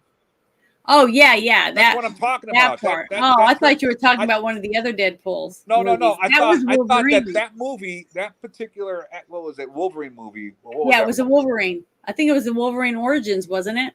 Yes, it was. I thought that by the end of that, they would reveal Ryan Reynolds putting on the hood and looking like the Deadpool as we know him. And it No, was, remember he fell. Woo, down to the bottom of the silo. I know, but well, once it went in that direction and they got rid of his mouth and all this, and I'm like, this is very ghoulish. This is just, it was kind of interesting for I a got second. pissed off.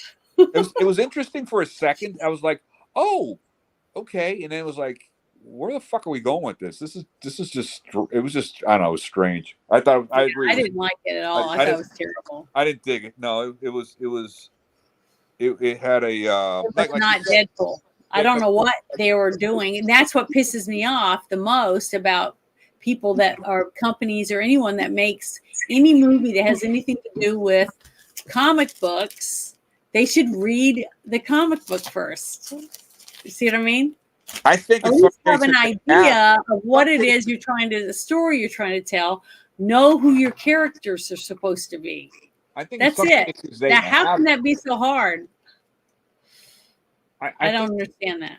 I think in some cases they have read the comic book and they just don't care. They don't like the character. They don't like the character, or they don't care, and they just they want to take like the lazy way out. You know what I mean? Like when Captain Marvel came out. Okay, I didn't go see it because I didn't like Captain Marvel. Oh, is that like who they put? I didn't like that they picked Brie Larson to play the Captain Marvel, and I didn't like the fact that now I'm losing my train of thought again. I'm sorry. I'm really tired. My allergies are bad. So am I. I just spent the whole day at the range. So Nick Fury got his eye scratched out in the movie by a kitty instead of getting injured, saving his soldiers. You know what I mean? Just stupid shit like that makes a difference to me, especially since I'm a military brat. Okay. So subtle things like that is just pisses me off and it ruins it for me. So I'd rather not spend my money on something where I think is bullshit instead of, I don't know. It was a little thing that people that didn't know anything about Nick Fury wouldn't even care, wouldn't even notice. Right. But I did. Well, this was not what Deadpool and Wolverine was at the end of the day. Money well spent. What did you think about the ending though, for the two anti-heroes? The way, okay, you're not talking about after the credits. You're talking about no, I'm talking about the very end when they save. They so they come to like that. They went through all this shit and they come to that understanding of respecting each other, right? And they realize that, and this is in a lot of cases in real life where I tell you, one of my best friends from high school, we worked together at the same supermarket. I wanted to kick his ass, and we did not like each other. It was weird. I don't know how we became friends, but we were after the same girls. We were, kind of competitive. He was competitive with everybody, but at some point you just come to an understanding with people, and they had that they shared all that trauma and all that strife and that struggle together. And at the end of the day, you find that camaraderie from that shared sacrifice, right? And you become friends. That's where that whole family thing comes in, because that's Wolverine. Wolverine is okay. Scott Summers, I hate him, but anybody lays a finger on him, I'm going to kick their asses. And I used to see that growing up as a kid in Boston. Two of my best friends who were they were all we were all altar boys together, and they were, you know, Irish Catholics. They'd kick each other's asses all the time. But if you did anything to one of them, you know, they would intervene, and it's like, no, because But you protected each other. Right, and but that's Wolverine. Wolverine is yeah, but see, that's what I thought about the ending of this movie was the fact that they fought like cats and dogs towards each other the whole time because they each found each other so annoying. Okay, right, and but they realized that together they had to work together if they expected to accomplish their goal, which was to save the earth. Okay, and to save their friends, and for Wolverine to become the hero that he always wanted to be. Same thing with Deadpool; he wanted to be a hero too. I'm not and sure not that be the Wolverine, outcast. but Wolverine didn't really want to be a hero. He wanted to redeem. He wanted to redeem himself. He wanted to be okay. He was the reluctant hero Because he knew he couldn't go back. He wanted couldn't to go be back to at the peace. other plane. He wanted to be at peace. You see, he was so he had to redeem all the bad things he had done to feel like by saving all this plane or this earth that he was going to redeem himself from getting the rest of his team killed in the other plane. See? Right. He was making up for it. So basically he was redeeming himself.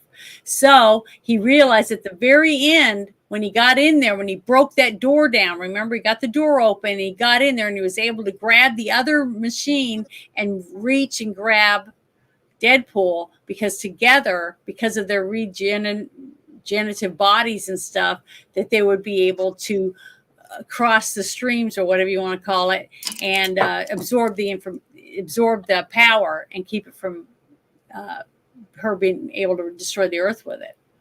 See, they worked together as a team and accomplished it. Right, and they lived. And it's that camaraderie that I just said the very word that brought them together. Mm-hmm. And after all said and done, it's like, you know, you shared in that bullshit, right? The only reason they even made it that far was because you had Deadpool that's wouldn't quit. You know, he's so annoying because he goes and never stops, right? He's so annoying, but because he was so adamant that he was got to prove himself, you know, that he didn't give up, that he went from one place to another to find the right Wolverine that he could work with, you know, to use. They had to be the right one to be able to bring back and use him to help him. See, and the fact that he did that, he was that tenacious, you know, to outlast everybody else basically, and he outlasted Wolverine because remember, I mean, they could fight forever until the end of time basically because neither one of them is going to die. So basically, they outlasted each other. And they stayed together long enough to where they were able to accomplish something, and it ended up being the good thing. So they both won. Yeah. Remember, he said, "Stay with me," and he said no, and he left. Remember, he walked off. So we don't know what they are. Like I said, they're two sides of the same coin. To I think a lot of people. That's why they speak to me. Of course, at different points of my life, right? Like I said, young me was like Deadpool. Yeah, old me is like Wolverine, you know. And I think it resonates with a lot of people, even women. Okay, because I don't know why. Ever since I was a kid, I've always liked the anti-hero, the one person that seemed like was always going to be bad, would never do anything good, but he ends up doing something good. Okay, and he redeems himself. Well, so that's because those. There are certain factors. There's attributes there that we've been talking about, like redemption, right? We want to see people who, you know, there's nothing more, I think, satisfying to see people who want to get their shit together, and inevitably, if they get their shit together, that's like something we should cheer on, and we, in essence, we We do in a storyline, right? And these two need to get their shit together. They're trying to get their shit together. The one thing I will say is it's like Deadpool almost goes out of his way to immerse himself in chaos. Wolverine tries to he's trying to reach avoid peace. everything. Exactly. Yeah, Which he doesn't tries to make- avoid it doesn't everything. mean it doesn't mean he's a coward. He's No, a very- I know. He avoids it because he doesn't want to have to put up with anybody. Okay. Right. He likes to be by himself. He doesn't want to worry about anyone. He doesn't want to be in the middle of anybody's problems. He just wants to be left alone. And Deadpool's the opposite because he wants to be in the middle of everything and everybody's face, center of attention. See, and that's what made it work so well. that and, duality that they created. Yeah, and These are basically that's what was so parents. genius about One. the whole idea of doing what they did. You know what I mean? Yeah, they That was great. they did a yin and yang, and like I said, this was in essence to me like the same formula that you'd use for like Abbott and Costello or like Laurel and Hardy type of sort of thing, or I don't want to go. I don't know. What's another one? See, here's one. It says Midnight Suns. See how it says that? Dark Hole. Yep. And who's in that again? This is part 4 of 6 comics. It's called The Midnight Suns. Right, but that you said Ghost Rider and who else? It's got like I'm trying to remember everybody right now without opening this one. It's got Brave. What was it? Hellstrom. Oh, okay. Ghost Rider, Blade. I'm trying to remember everybody. I'm sorry. It's just a whole group of people, and they fight the dark arts. And Doctor Strange helps him a little bit, like a mentor, tries to help him fight off the dark, the dark, terrible people that want to take over the earth. But this is the other Wolverine that I found right here. Another one of my comic right here, Wolverine comics. Does that say? I can't see it. Does that say Wolverine? Yeah, it says Wolverine behind. It's Ghost Rider getting his ass kicked, basically. Right. But I'm trying to do it where it just keeps getting blurry or whatever. But yeah, it says Wolverine right here. So, but yeah, I've got bunches of them. But I just like the comic. This one is I don't know. It just says 100, I guess. Is that the number right here? See that number? The number up there in the corner, yeah. Yeah. So it's issue 100. Wolverine. I don't know the date on it. I have to look. But yeah, these are so good. These comics, I just love them. But see, they're not opened. See, this is unopened. I got it in a sleeve, but see, this is taking it out. See, the package is still closed. Is that like a foil on the back? No, it's a poster. There's a poster in each one of these, and you open it and you put it on your wall, and it makes one giant poster. Do you know when did you get that? Was that back in the 90s? I think it was in the 90s. I don't remember exactly. I bought this set after years later. I was lucky to get it because I wanted a set that hadn't been opened yet. And I kept hearing rumors they were going to make a series of movies out of them. And I was like, please don't let Disney get it. Don't let Disney make these movies. Let's wait until someone else buys them because I don't want them to ruin it. I don't. Because they would be adult movies if they make them. So they would be adult. Yeah. Unfortunately, I got you. They'd be rated R, like Deadpool, basically. If they're going to make them the right way, right? They need to be right, because unfortunately, Disney right now, I wouldn't want them to do it. I can wait. Hopefully, I don't know. It remains to be seen if they'll ever let go of the reins of Marvel and the Star Wars. Well, the thing is, if they would not just, they wouldn't have to get rid of it if they would just try to make it where, like this movie that we just saw. Okay. Right. What happened because Ron Reynolds was involved that they can't use in the other movies they make? See, that's what I don't understand. Make the movie for the viewers and not for them to force an agenda on us or something, whatever Right. it is that they're doing. You know what I mean? If they No, could do absolutely. that, it would be better. Why It would did be good. he get that pass? I don't know. I mean, Because he already had it. See, he had already made Deadpool before Disney bought it. Yeah. And then they bought it. So now he had to wheel and deal with them to be able to buy, be able to have the rights still to use it to make this movie because it was already in the works or whatever. And I want to bring this guy in, but we can't use him like this. But can we use him like this? You see what I mean? Well, because like that, which is the tiger stripe one, was long overdue because a lot of people wanted to see. Well, it was not just that. Truly. Huh? Yeah, but the thing is that they probably would have asked him for a shit ton for this one, and they were able to get him in the yellow spandex cheaper and be able to have a little more leeway with what they did with his character. See what I'm saying? Does that make sense when they're writing? You know, just like when they made a couple of the other movies, they weren't allowed to say mutant. They had to say something else, okay? Because they weren't allowed to use that word. There's certain things that they're not allowed to use, so they have to redo the story without using it. Like they can't say this. Why not? No, I said that they did use it, but what I'm saying is they could say you can't use the word X-Men or mutant, but you can use these words instead. That's what they do. When you own a character, you can tell them what they're allowed to use and what they're not.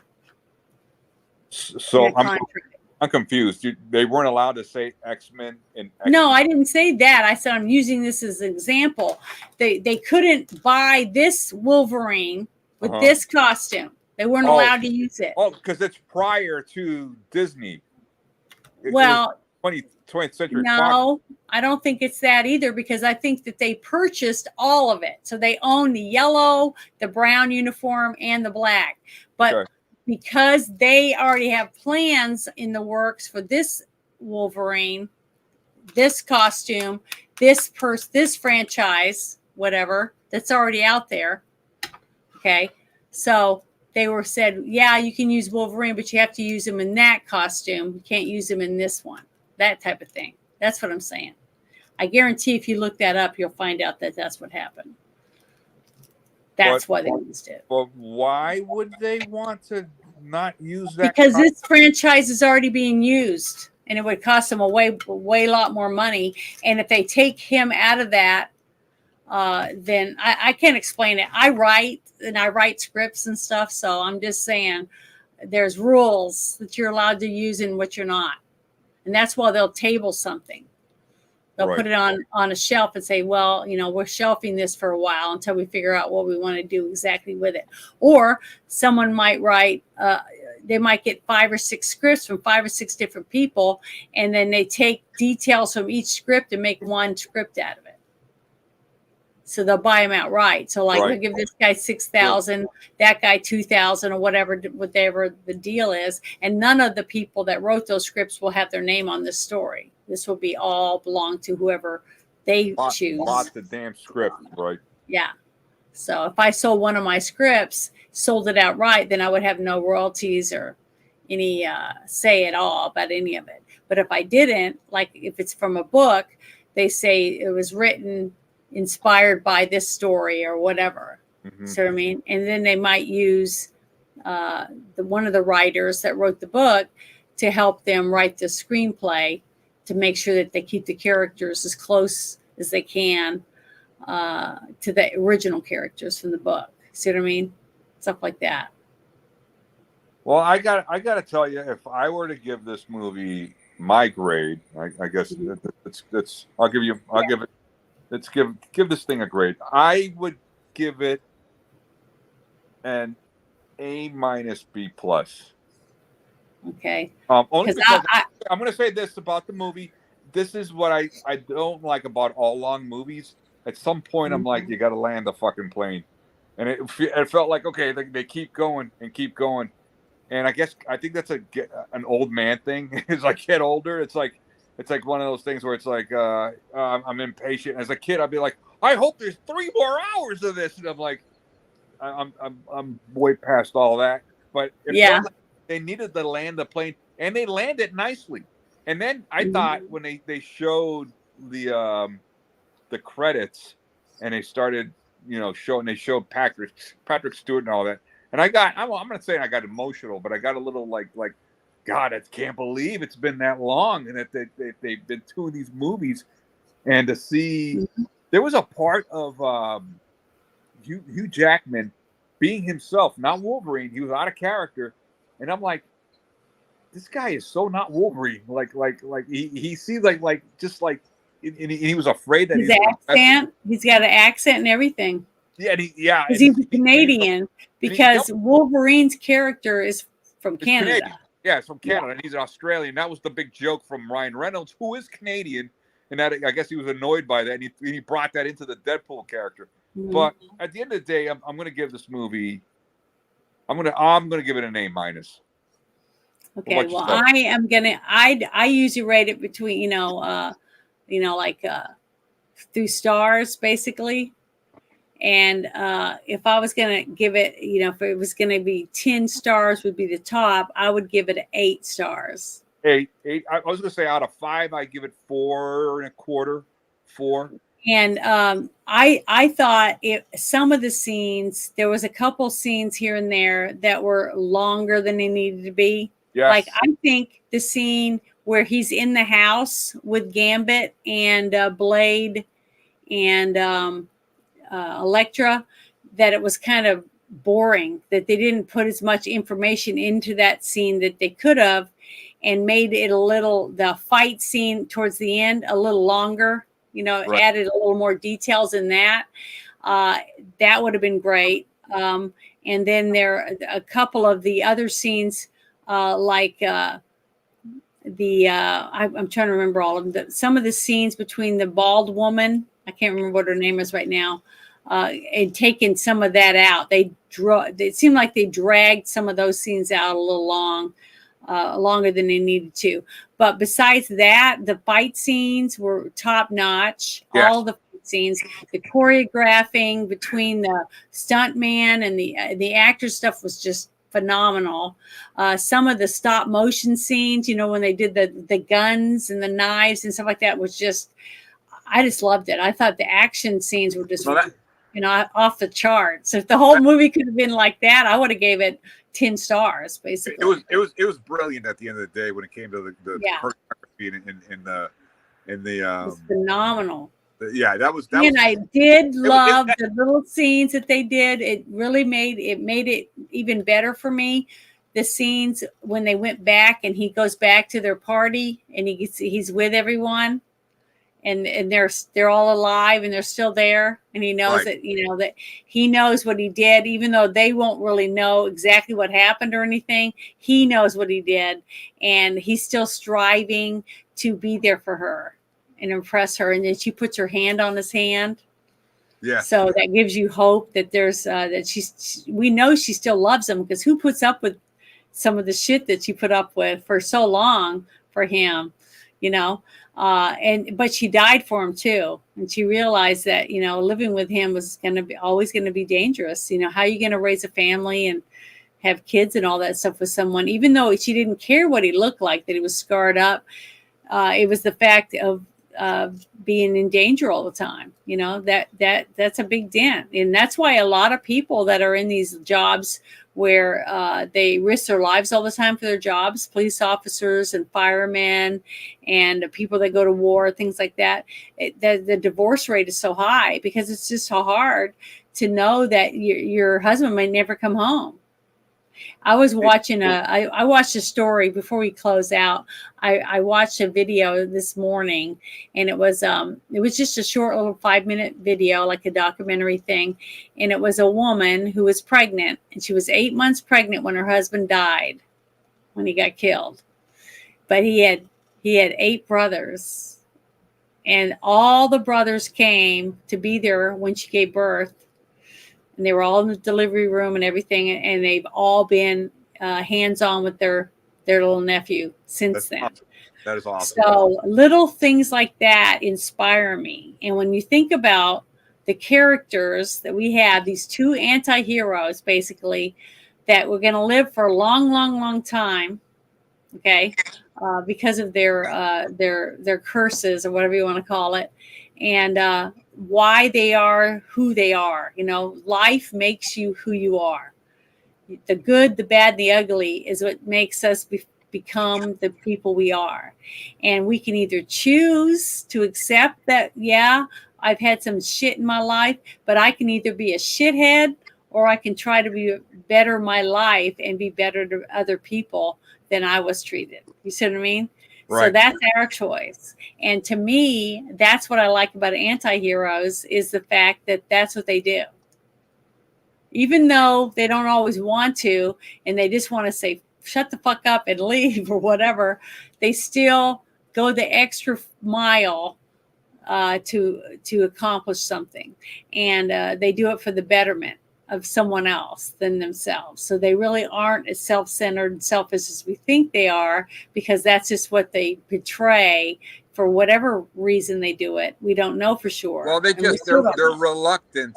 They're reluctant to get into. That's why they're anti-heroes, and I'd like. Yeah, but that's why I think why I'm attracted to them is because I still I hold out hope for them that they could redeem they can show their inner quality to help someone else. Because once they do that, it doesn't matter what they say or do afterward. Like some of the characters that you see with what was it, Gran Torino or whatever the name of that Torino, guy? Yeah, Gran Torino. He's that same type of character, right? He's a grumpy old man and everybody's afraid of him, but he really isn't. He's just lonely and set in his ways. And that one kid's able to squeak in there and make a difference in his life, and they help each other. See? So I don't know. That's why I just love Deadpool. I love this fact that Ryan Reynolds worked so hard to build Deadpool up and give us, the comic book readers, what we wanted. A real Deadpool, not the one from the Wolverine movie, but this one is Deadpool, the one that we love. I concur. So that's why I think it ended up being so good. And I'm thank you so much for hanging out with me tonight so we could talk about this, because I've been wanting to do this for a while, and I just loved it. And I recommend anyone that is a person like us that loves Wolverine comics and loves Wolverine would enjoy this movie, because this is definitely a Wolverine. He's Wolverine. Like I said, my favorite is Logan. This has got to be right behind it. Yeah, it's up there for the Wolverine aspect, and for the Deadpool 2. Yeah, it is too. I like Deadpool 2 pretty good. I thought that was pretty good, but I think this one, the tops. I mean, these two, it's a dynamic duo. We've been waiting for this one for a while, right? But we're starved for entertainment right now too. It came out right at the right time. And it has two people that we all love, and it brought a lot of people together because a lot of people like Deadpool, a lot of people like Wolverine. So it brought them together and brought all of us together because we all enjoyed it. So I think it's great. I think it was a genius move. And Disney was really smart to give Ryan Reynolds the chance to prove that this, and Hugh Jackman, to prove that this was going to be a kick-ass movie. If they let them be the characters that we remember them as, which they did. And that's why the movie was good. It worked because they were the characters they were supposed to be, Deadpool and Wolverine. Disney had its broken clock moment with this, it's right twice. It's weird, isn't it? It's kind of scary. They finally, just get the fuck out of the way and let it happen. And it's going to be fine. And they did. But why? See, that's what a lot of people are saying. Why? Why did they let them do it? But I think it's because they knew that Ryan Reynolds knew what he's doing. I think the last two were great, and they knew this one was going to be good too. Hugh Jackman also agreeing, I think that's one reason why they said yes. Yes, and I think Disney is starting to start, or maybe I'm just being optimistic here. Yeah, we're being a little optimistic. But I think they're starting to get a little bit of a clue, that it's not about you. It's about the audience. It's always been about the audience. So we'll see where it goes from here. Always. Hopefully they listen more to the audience and to the artists rather than their stupid suits and executives. And they'll get back to basics and they'll get it right. Yeah. Well, I just want to say thank you to everybody who hung out with us tonight on X and on Rumble and on YouTube.